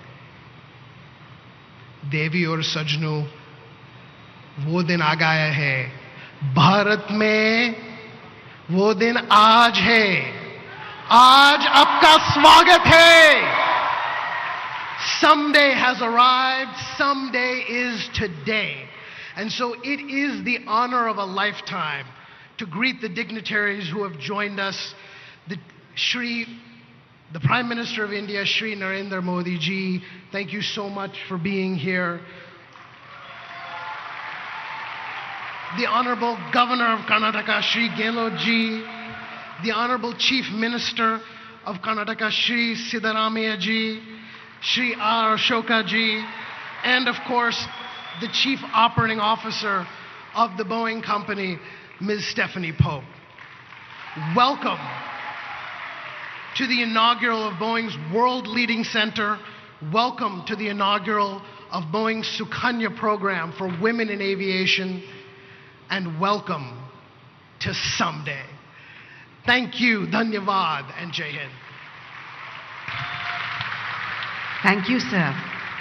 Boeing की ओर से हम ये कहना चाहेंगे कि हम गौरवान्वित महसूस कर रहे हैं कि माननीय प्रधानमंत्री जी ने बोइंग सुकन्या कार्यक्रम के लॉन्च को व्यक्तिगत रूप से देखने और इस नए Boeing India engineering and technology centre परिसर के उद्घाटन की शोभा बढ़ाने के लिए समय निकाला। आपकी उपस्थिति हमें प्रोत्साहित करने का काम करती है सर, और हमें भारत के लिए और अधिक से अधिक योगदान देने के लिए प्रेरित करती है sir. Truly, a new era for the aerospace industry in India begins today with this committed and invested step in the right direction by Boeing. May I now request the Chief Operating Officer of the Boeing Company, Ms. Stephanie Pope, to render the special address of this very important occasion. Good afternoon.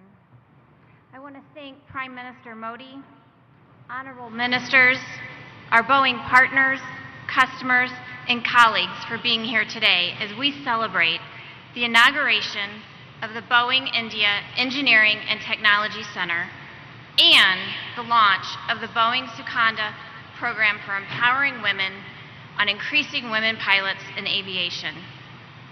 Today marks the latest chapter in decades of collaboration and partnership between Boeing and India. Prime Minister Modi, your focus on growth of Aviation in India has been instrumental in making these programs a reality today. We are truly grateful for your continued support and look forward to working together to shape the future of aerospace. First, I want to address the new Engineering and Technology Campus, which the Honorable Prime Minister just unveiled. At Boeing, we take pride in our pursuit of innovation, collaboration, and a relentless drive for excellence. Our vision is to shape the future of aerospace and defense, and the Completion Center today makes a significant milestone in that journey. This new campus is a testament to Boeing's engineering legacy and our belief in the availability, depth of talent, and capability that exists here in India. It represents our unwavering commitment to this great nation and its talented workforce. This center will serve as a hub for innovation, fostering collaboration with customers, partners, academia, and startup. Through these partnerships, we will create a thriving ecosystem that propels India to the forefront of the global aerospace industry. This campus will also be the center of our co-development efforts in developing new aerospace and defense technologies from the ground up that meet not only India's requirements, but serve the world. Engineers here will drive India's ambition of world-class development, from design, development, testing, and certification. Ultimately, our campus will become one of the most cutting-edge examples of the Prime Minister's Self-Reliant India initiative. This campus is where we will shape the future of aerospace and defense for India. To achieve this, we need a highly skilled and diverse workforce, which is the very reason behind the Boeing Sukanya program. Prime Minister Modi, this was your idea. And it is with great pride that we have created a program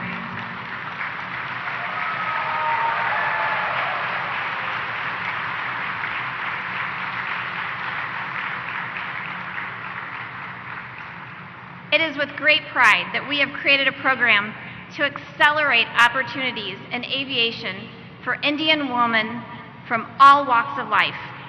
This program will break barriers, inspire more women to pursue careers in aerospace, and create an environment where they can excel with dedicated training facilities, curriculum, flight simulators, scholarships, and career opportunities.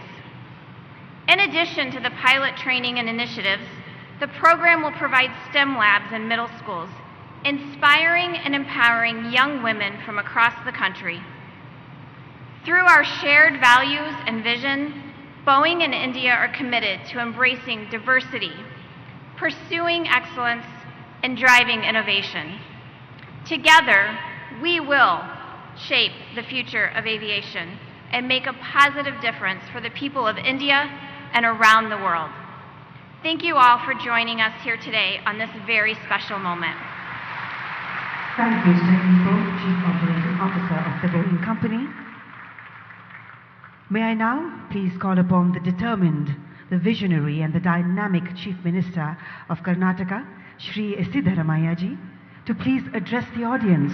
Sir, the people of Karnataka look towards your able leadership to take them into the next phase of this great state's growth story. We at Boeing hope to contribute to the new tomorrow you've envisioned for the people of Karnataka. Please, sir.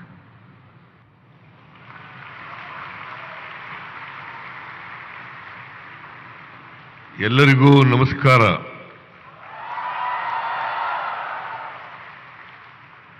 Honorable Prime Minister of India, Sri Narendra Modi ji, Honorable Governor of Karnataka, Sri Thawar Chand Gehlot ji, Leader of the Opposition, Karnataka Legislative Assembly, Sri R. Ashok, Miss Stephanie Pope, COO, the Boeing company, Sri Salil Gupta, President, Boeing India and South Asia, all distinguished guests, friends from media, ladies and gentlemen.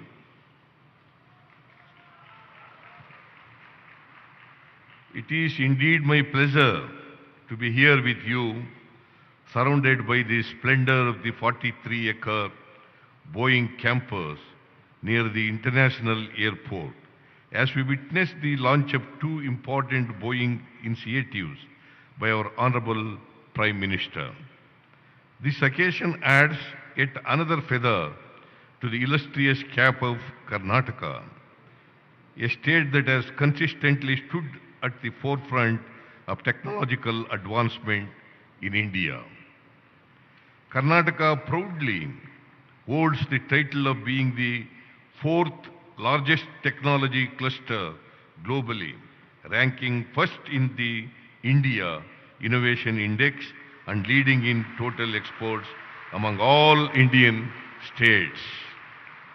Our state is home to 400 of the Fortune 500 companies, excelling in R&D centers, renewable energy, and earning the well-deserved recognition as the startup capital of India. The abundance of the talented workforce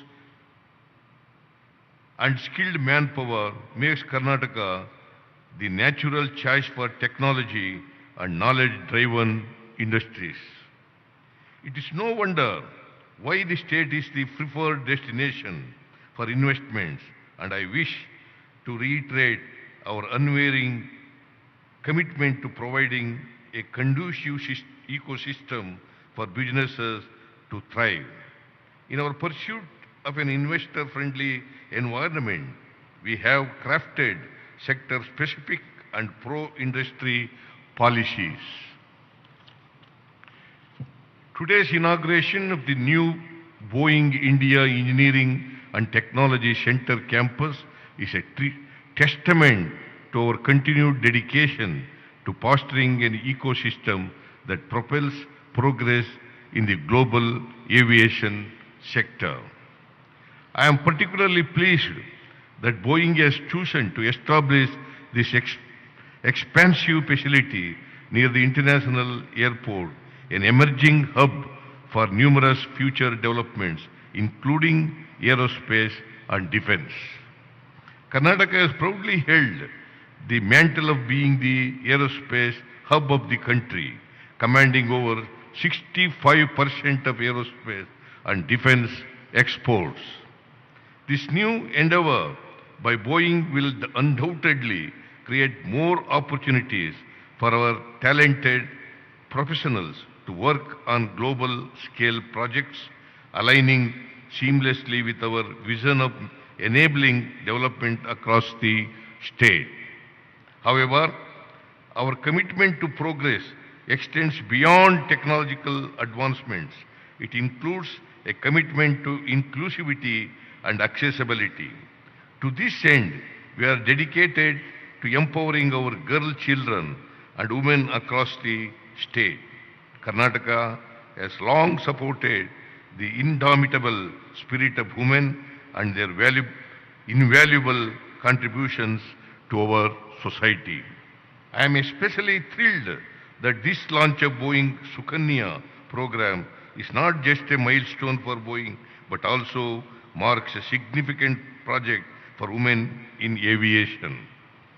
The land that has witnessed many dreams come alive for women in aviation is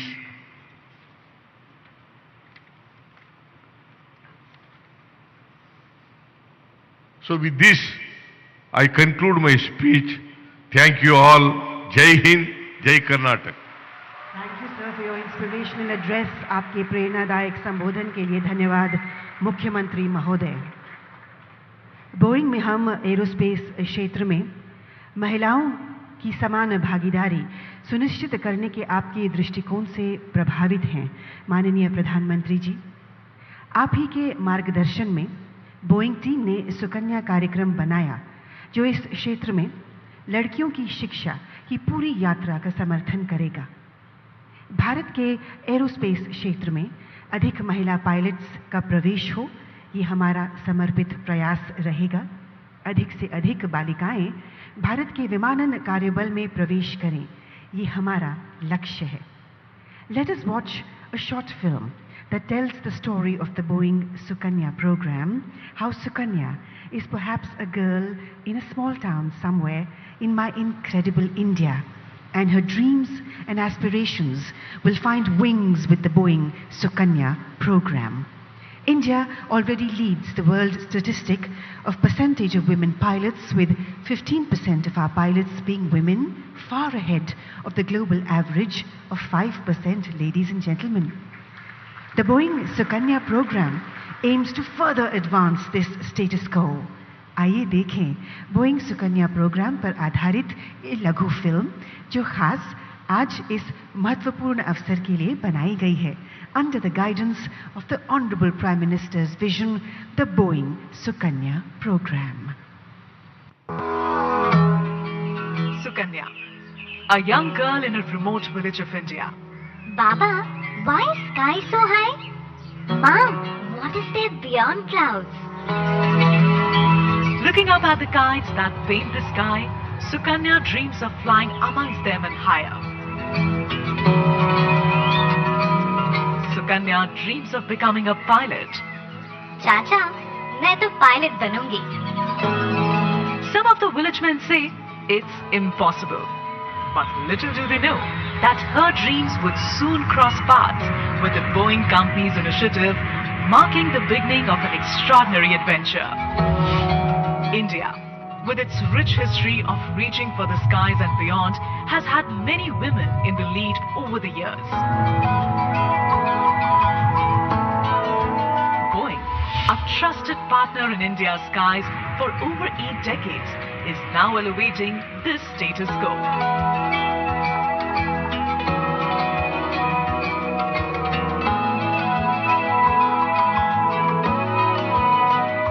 Inspired by the vision of Honorable Prime Minister Shri Narendra Modi, shared by the President and Chief Executive Officer of the Boeing Company, Dave Calhoun, a revolutionary initiative is underway, the Boeing Sukanya program. Sukanya's dreams are no more just dreams.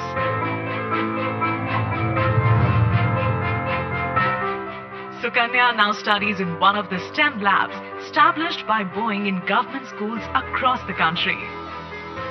The lab serves as an incubator of knowledge, technology and inspiration, aiming to engage with over 75,000 students like Sukanya. In her university, Sukanya has numerous digital products for training. With Boeing's commitment, Sukanya also has access to hard assets in flight schools. The Boeing Sukanya program also helps her financially through a scholarship for her pilot training. This support becomes the wind beneath Sukanya's wings, propelling her towards her dream of becoming a pilot.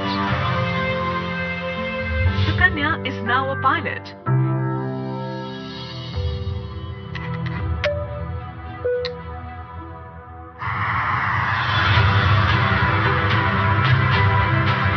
Inspiring the aspirations of thousands of young girls like her in India's Tier 2 and 3 towns. Just like Sukanya, the rock-solid educational and training foundation laid by Boeing aims to increase the number of women pilots in India. To create such opportunities for women in aviation roles, Boeing plans to partner with other airlines and industry stakeholders.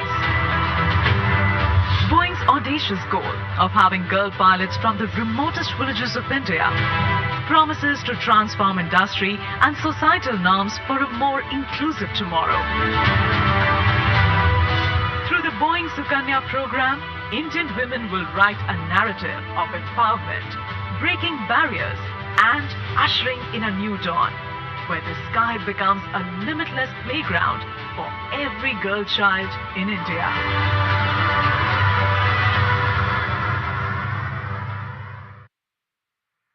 their dreams take wings and soar the skies. हमारी यही आशा है कि भारत की सभी पुत्रियों को, सभी कन्याओं को ऊंची से ऊंची उड़ान भरने का अवसर प्राप्त हो. The Boeing Sukanya program under the guidance of India's Honorable Prime Minister Shri Narendra Modi ji. देवियों और सज्जनों, नरेंद्र मोदी जी के प्रभावशाली नेतृत्व में मानो एक नए युग का आरंभ हुआ है. भारत का प्रत्येक नागरिक, चाहे वह उत्तर से हो, पश्चिम से हो, पूर्व से हो या दक्षिण से हो, एक नए भारत के निर्माण के लिए श्री नरेंद्र मोदी जी के प्रेरणादायक नेतृत्व की छत्र छाया में अपने आप को ऊर्जावान पाता है.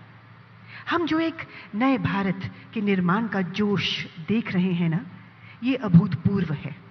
एक नया भारत उड़ान भर रहा है और परिवर्तन, प्रगति और विजय की इस उड़ान के मुख्य संचालक हमारे प्रिय व लोकप्रिय नेता, भारत के प्रधान सेवक, एक शक्तिशाली वैश्विक नेता और एक ऐसे व्यक्ति हैं जिनकी हर सांस, जिनका हर कदम भारत और सभी भारतवासियों के लिए समर्पित है और हमेशा समर्पित रहेगा.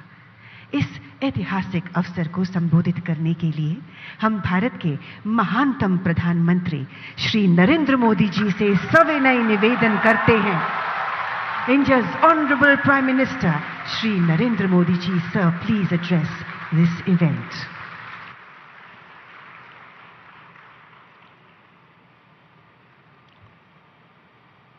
कर्नाटका के गवर्नर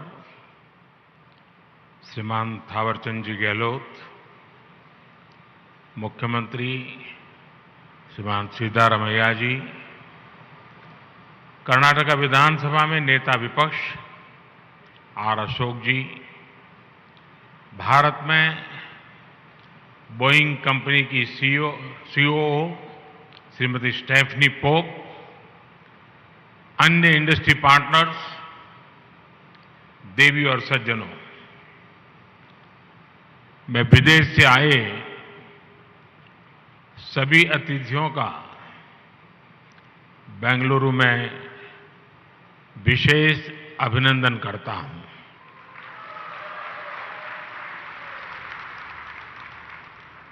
बेंगलुरु एस्पिरेशंस को इनोवेशंस और अचीवमेंट से जोड़ने वाला शहर है.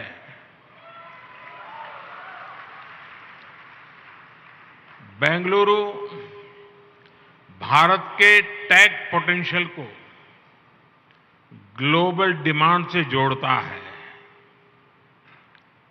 बोइंग का ये नया ग्लोबल टेक्नोलॉजी कैंपस भी बेंगलुरु की इसी पहचान को सशक्त करने वाला है. ये अमेरिका के बाहर बोइंग कंपनी की सबसे बड़ी फैसिलिटी होगी. इसलिए ये फैसिलिटी भारत ही नहीं बल्कि पूरी दुनिया के एविएशन मार्केट को एक नई ताकत देने वाली है. लेकिन फ्रेंड्स, इस फैसिलिटी का महत्व सिर्फ इतना ही नहीं है. ये ग्लोबल टेक, रिसर्च और इनोवेशन, डिजाइन और डिमांड को ड्राइव करने के भारत के कमिटमेंट को भी दिखाता है. ये make in India, make for the world इस संकल्प को सशक्त करता है. ये कैंपस भारत के टैलेंट पर दुनिया के भरोसे को और अधिक मजबूत करता है. आज का ये दिन इस बात को भी सेलिब्रेट करता है कि एक दिन भारत इस फैसिलिटी में एयरक्राफ्ट ऑफ द फ्यूचर को भी डिजाइन करेगा.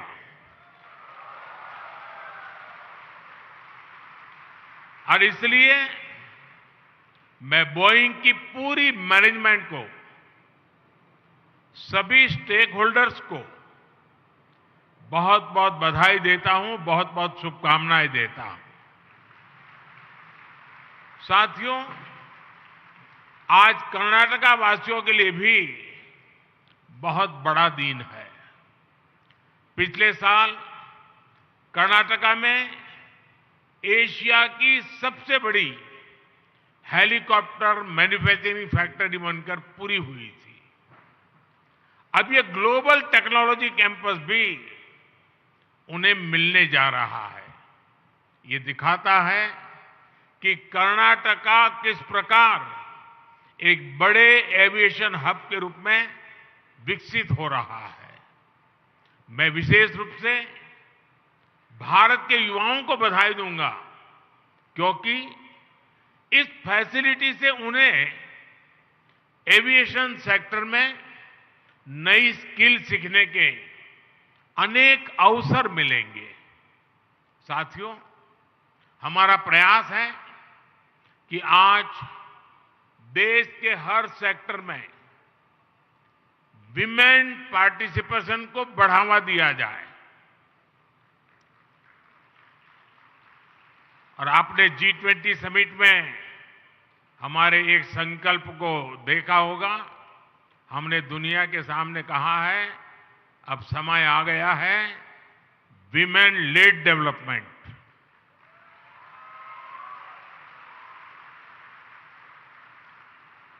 एविएशन और एरोस्पेस सेक्टर में भी हम महिलाओं के लिए नए अवसर बनाने में जुटे हैं।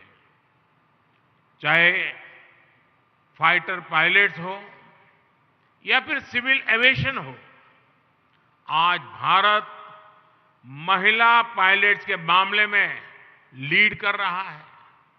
मैं गर्व के साथ कह सकता हूं कि आज भारत के पायलट्स में से 15% विमेन पायलट्स हैं।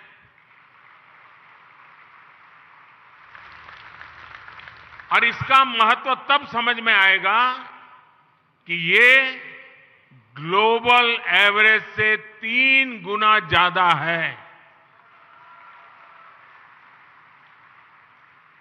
आज जिस बोइंग सुकन्या प्रोग्राम की शुरुआत हुई है, उससे भारत के एविएशन सेक्टर में हमारी बेटियों की भागीदारी और बढ़ेगी। इससे दूर दराज के इलाकों में गरीब परिवार की बेटियों का पायलट बनने का सपना पूरा होगा। इससे देश के अनेकों सरकारी स्कूलों में पायलट बनने के लिए कैरियर कोचिंग और डेवलपमेंट की सुविधाएं बनेगी। साथियों, अभी कुछ महीने पहले ही आपने देखा है कि कैसे भारत का चंद्रयान वहां पहुंचा जहां कोई देश नहीं पहुंच पाया। इस सफलता ने देश के नौजवानों में साइंटिफिक टेम्पर को एक नई ऊंचाई पर पहुंचा दिया है। भारत स्टेम एजुकेशन का भी बहुत बड़ा हब है और बड़ी संख्या में भारत में लड़कियां साइंस, टेक्नोलॉजी, इंजीनियरिंग और मैथ्स की पढ़ाई करती है। और मुझे याद है, मैं कभी मेरी विदेश यात्रा के समय एक देश के बहुत बड़े नेता मुझे पूछ रहे थे कि क्या भारत में बेटियां इस स्टेम की तरफ रुचि रखती है क्या, वहां पढ़ती है क्या? और जब मैंने उनसे कहा कि हमारे यहाँ मेल स्टूडेंट से ज्यादा फीमेल स्टूडेंट की संख्या इसमें ज्यादा है, तो उनके लिए सरप्राइज था। बोइंग सुकन्या प्रोग्राम को भारत की बेटियों के इस सामर्थ्य का भी बहुत लाभ मिलने जा रहा है। फ्रेंड्स, आप सभी ने एविएशन मार्केट के रूप में भारत की ग्रोथ को स्टडी भी किया है और उसकी ट्रेजेक्टरी को फॉलो भी कर रहे हैं। पिछले एक दशक में भारत का एविएशन मार्केट पूरी तरह से ट्रांसफॉर्म हो गया है।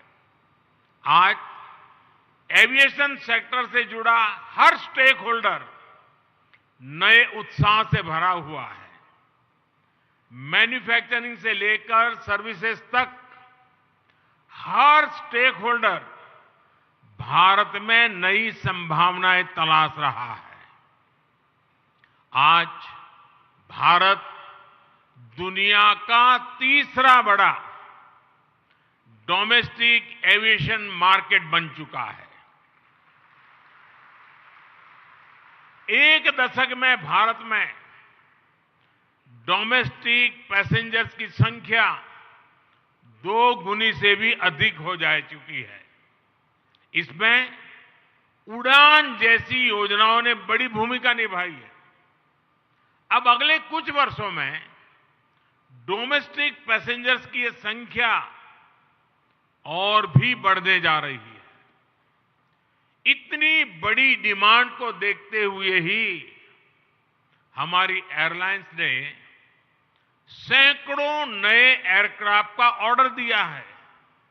यानी भारत दुनिया के एविएशन मार्केट को एक नई ऊर्जा देने जा रहा है।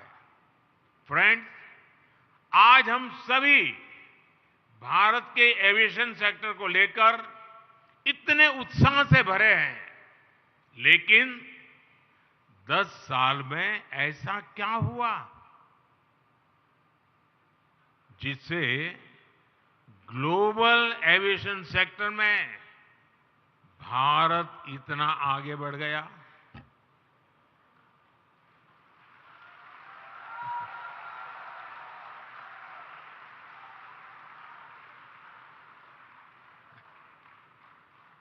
ये इसलिए हुआ क्योंकि आज भारत अपने नागरिकों की एस्पिरेशंस और ईज ऑफ लिविंग को सर्वोपरि रखते हुए काम करता है।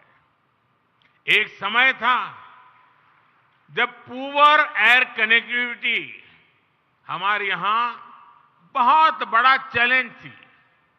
इस वजह से भारत अपने पोटेंशियल को परफॉर्मेंस में नहीं बदल पा रहा था।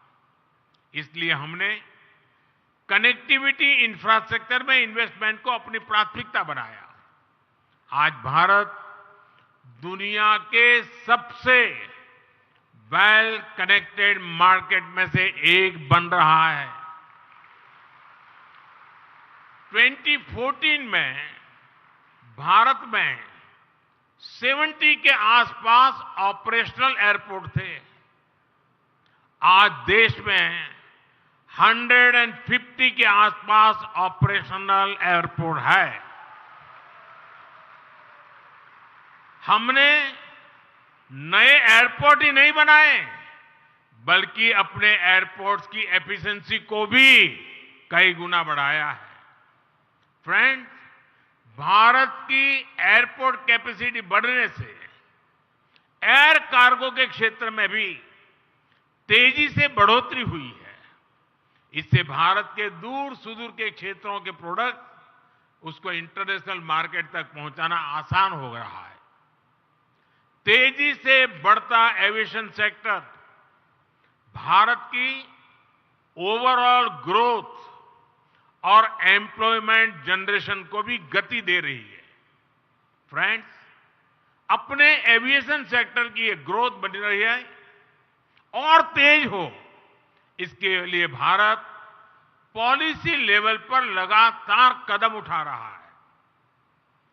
हम राज्य सरकारों को प्रोत्साहित कर रहे हैं कि एविएशन फ्यूल से जुड़े टैक्सेस को कम किया जाए। एयरक्राफ्ट लीजिंग को भी हम आसान बनाने में जुटे हैं। हमारा प्रयास है कि एयरक्राफ्ट लीजिंग और फाइनेंसिंग में भारत की ऑफशोर डिपेंडेंस कम हो। इसलिए गिफ्ट सिटी में international financial services centre authority की स्थापना भी की गई है। इसका लाभ भी पूरे देश के एविएशन सेक्टर को मिलेगा। साथियों, लाल किले से मैंने कहा था, यही समय है, सही समय है।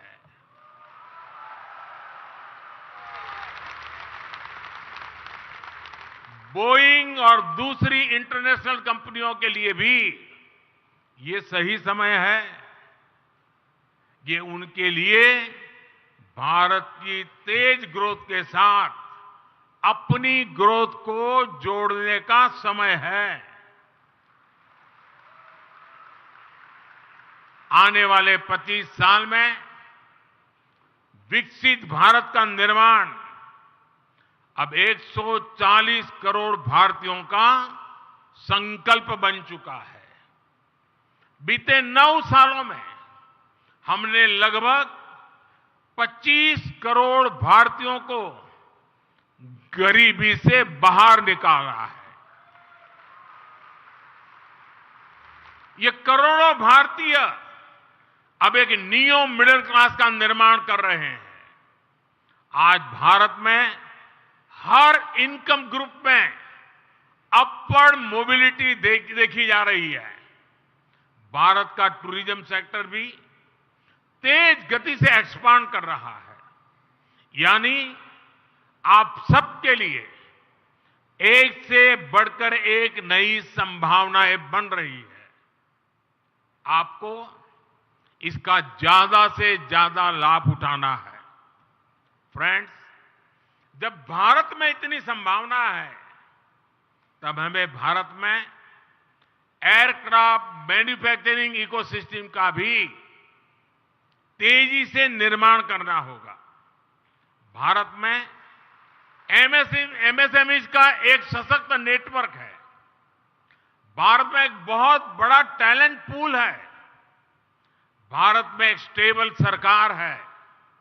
भारत में मेक इन इंडिया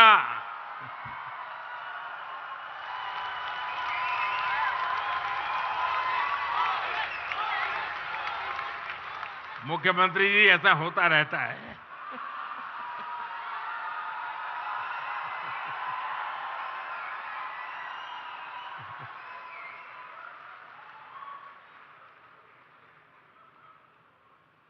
भारत में मेक इन इंडिया को प्रोत्साहित करने वाली पॉलिसी अप्रोच है। इसलिए ये हर सेक्टर के लिए विन विन सिचुएशन है। मुझे विश्वास है भारत में बोइंग के पहले फुल्ली डिजाइन, बोइंग के लोग सुने, फुल्ली डिजाइन और मैन्युफैक्चर्ड एयरक्राफ्ट के लिए बहुत ज्यादा इंतजार नहीं करना होगा।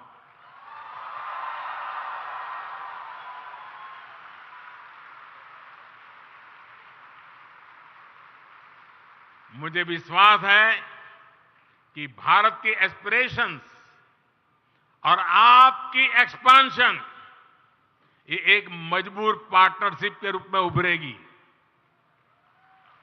आप सभी को इस नई फैसिलिटी के लिए फिर से शुभकामनाएं और विशेष रूप से दिव्यांग जनों को लेकर के आपने जो काम किया है, और सिर्फ मुझे जिनसे मेरा मिलना हुआ और जिस प्रकार से मेरे से बात हो रही थी, मुझे सिर्फ एक व्यवस्था मात्र नहीं दिख रही थी, मुझे उसमें एक इमोशनल टच फील होता था।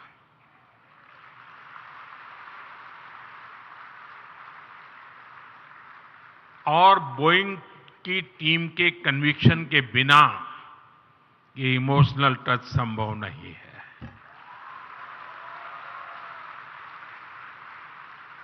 मैं इसके लिए बोइंग टीम को विशेष रूप से बधाई देता हूं, अभिनंदन करता हूं। बहुत बहुत धन्यवाद। के वैभवशाली माननीय प्रधानमंत्री श्री नरेंद्र मोदी जी, आपका बहुत बहुत बहुत धन्यवाद। Sir, thank you very much for gracing this inauguration ceremony of Boeing India Engineering and Technology Center campus. जोरदार तालियों के साथ हम सब अभिनंदन करेंगे भारत के माननीय प्रधानमंत्री श्री नरेंद्र मोदी जी का।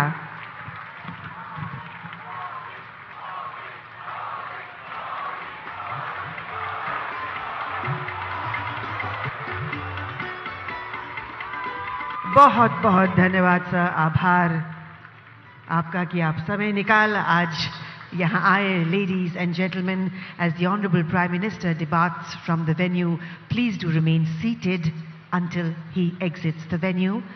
We will wait for our senior dignitaries to also leave the venue smoothly.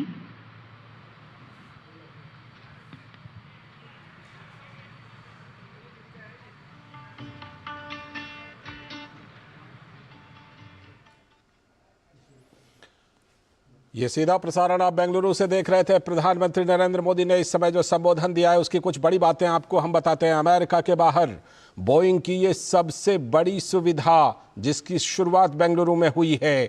प्रधानमंत्री ने कहा कि मेक इन इंडिया के संकल्प को इससे मजबूती मिली है। बोइंग के इस नए कैंपस के उद्घाटन से कर्नाटक एक बड़ा एविएशन हब बनेगा। प्रधानमंत्री ने ये बात खास तौर पर कही। साथ ही उन्होंने कहा कि युवाओं को नए कौशल सीखने का मौका मिलेगा इस नए कैंपस से।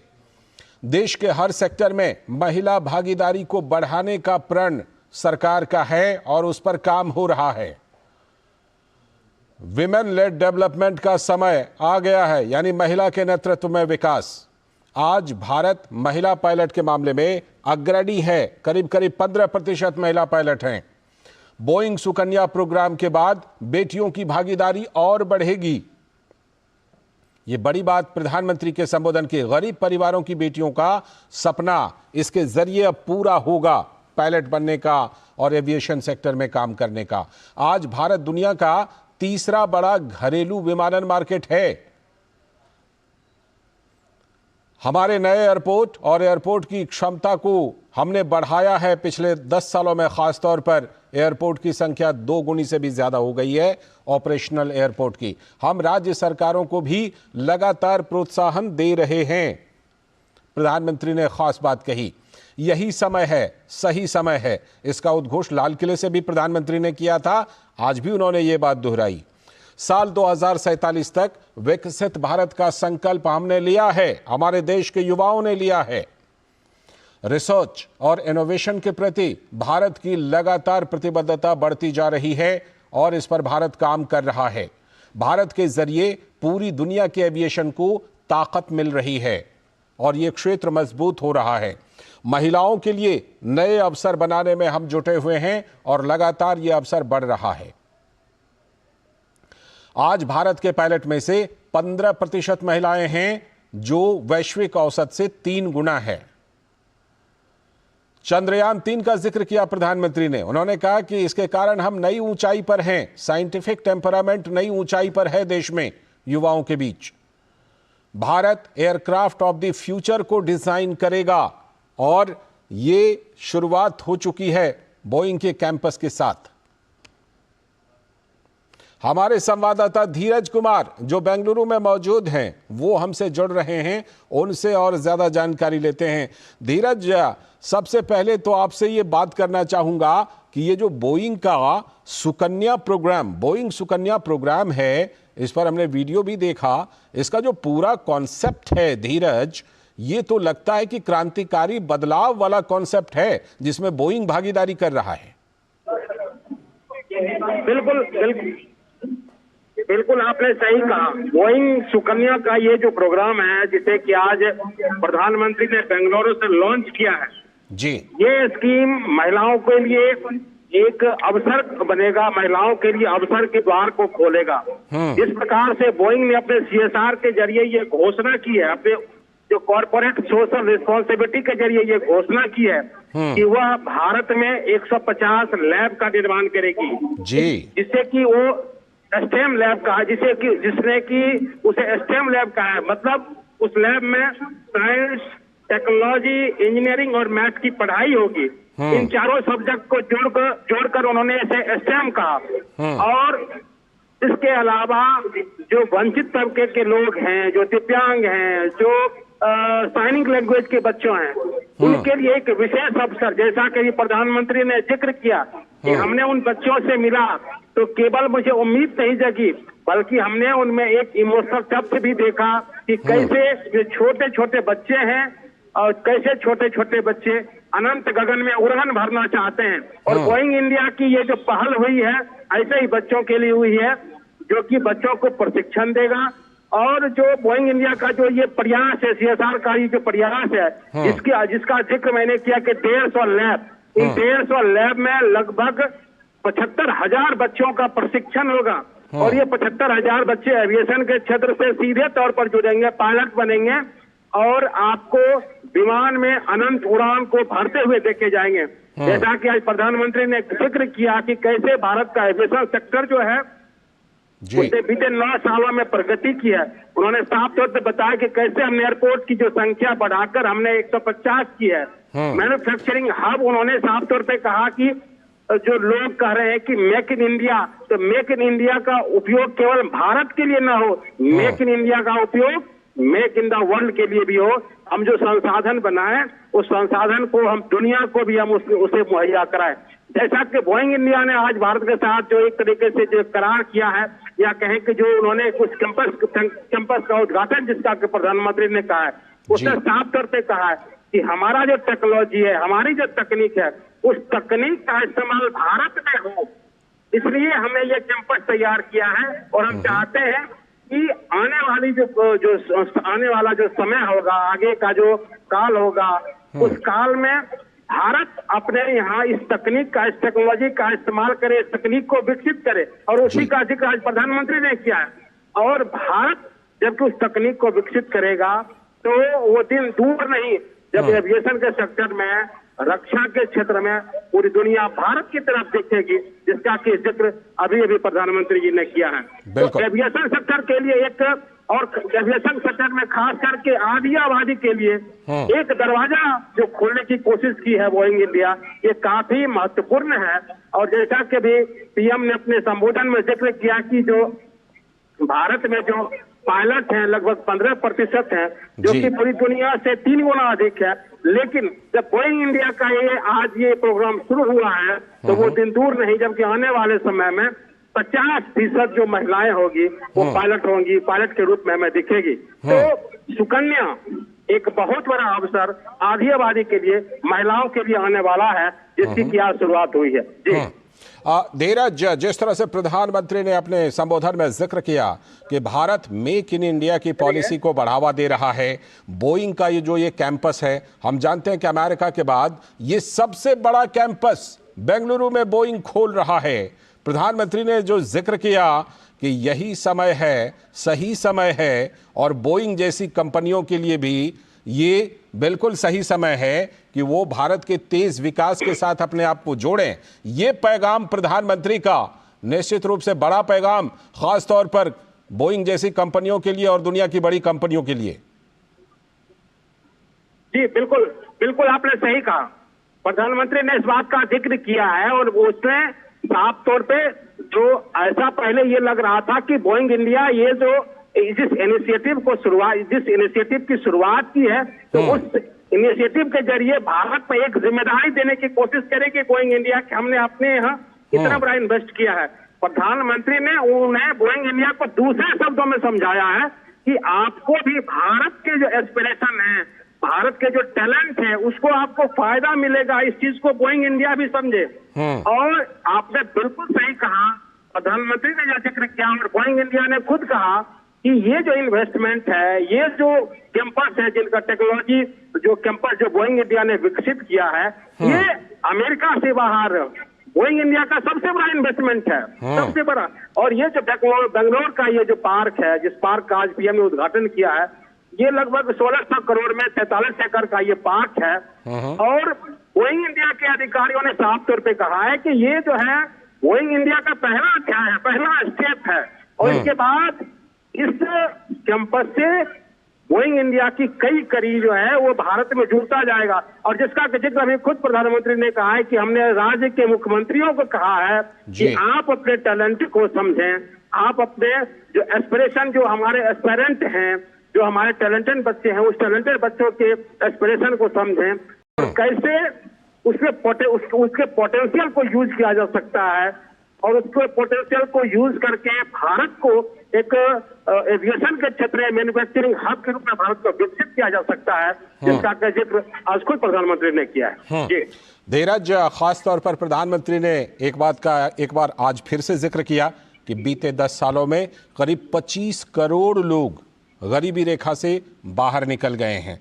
प्रधानमंत्री ये संदेश देना चाह रहे हैं कि ऐसे प्रोग्राम के जरिए हम आगे चल करके ऐसी उपलब्धियों को जारी रखने की पूरी कोशिश करेंगे और सरकार का प्रण है कि सभी लोगों को, जो देश के निवासी हैं, उनको गरीबी रेखा से बाहर निकलें।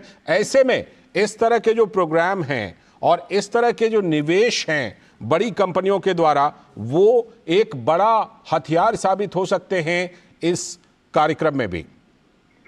जी बिल्कुल, आपने सही कहा। ये जो आज डेटा प्रधानमंत्री ने दिया है, ये 15 जनवरी का नीति आयोग का डेटा है। और 15 जनवरी को नीति आयोग ने अपने आंकड़े में साफ तौर पे कहा है कि भारत के 25 करोड़ लोग गरीबी रेखा से बाहर आए हैं। और जिसका के जिक्र प्रधानमंत्री ने आंध्र प्रदेश के 16 तारीख की जो अपने एक नासिन के कार्यक्रम में किया है। और उन्होंने जो साफ तौर पे कहा है, देखिए जो 25 करोड़ लोग जो गरीबी की रेखा से बाहर निकले हैं और गरीबी रेखा से बाहर निकलकर वो मिडिल क्लास का हिस्सा बने हैं, इसका फायदा इस प्रकार से हुआ है कि पहले क्या होता था कि जो वंचित तबका था, जो पिछड़ा तबका था, जो ग्रामीण तबका था, जो वंचित तबका था, उसकी तरफ कोई नहीं देखता था। हमने जो सुधार की प्रक्रिया शुरू की, हमने उस भाग से सुधार की प्रक्रिया की शुरुआत की जो कि समाज के अंतिम पायदान का व्यक्ति है। तो हमने उनको आवास देने की कोशिश की, हमने उनके घर तक पानी पहुंचाने की कोशिश की, हमने उन महिलाओं के घर तक सुविधा पहुंचाने की कोशिश की, हमने उस परिवार तक अनाज पहुंचाने की कोशिश की, हमने उस परिवार तक जो गैस का कनेक्शन देने का शुरुआत की, आवास देने की शुरुआत की, शौचालय देने की शुरुआत की। और इसका प्रतिफल ये हुआ कि ये तबका कमाई में जुटा और कमाई में जुटने के बाद और परिणाम आप देख सकते हैं कि ये तबका, यही वो तबका है जो कि वंचित तबका है, जिसके सर पे सोने के लिए छत नहीं थी या जिसके घर अनाज नहीं था। आज यही तबका गरीबी रेखा से बाहर निकलकर मिडिल क्लास में आया है। और केवल ये तबका मिडिल क्लास का हिस्सा नहीं बना है, बल्कि हमारा जो विकसित भारत है, विकसित भारत के सपने को एक संकल्प के रूप में बिल्कुल उसको साकार किया जा रहा है। तो पीएम ने साफ तौर पे ये कहा है कि ये जो हमारा इनिशिएटिव रहा है, जो बीते 10 वर्षों में हम बीते 9 वर्षों में किया है कि जो वंचित तबका है, जो गरीब तबका है, गरीब तबका कैसे गरीबी रेखा से बाहर निकले, उन तक कैसे मूलभूत सुविधाएं पहुंचे, वो कैसे विकसित भारत कैंपेन का हिस्सा बने।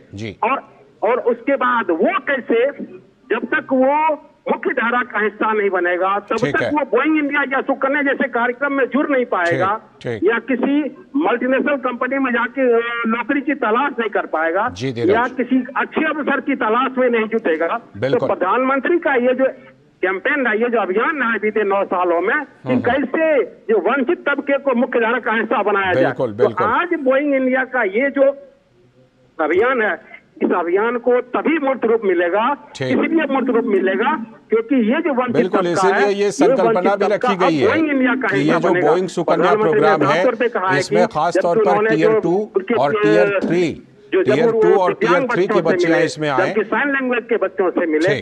तो उन बच्चों के साथ मिलने के बाद जो उनका एक सपना था, उस सपने को अपनी आंखों से बिल्कुल साकार होंगे और खास तौर पर टियर 2 और टियर 3 की बच्चियों के लिए। बहुत बहुत शुक्रिया धीरज फिलहाल आपका जोड़ने के लिए और जानकारी विस्तार से देने के लिए। अभी वक्त है छोटे से ब्रेक का, ब्रेक के बाद फिर लौटते हैं। पिताजी हम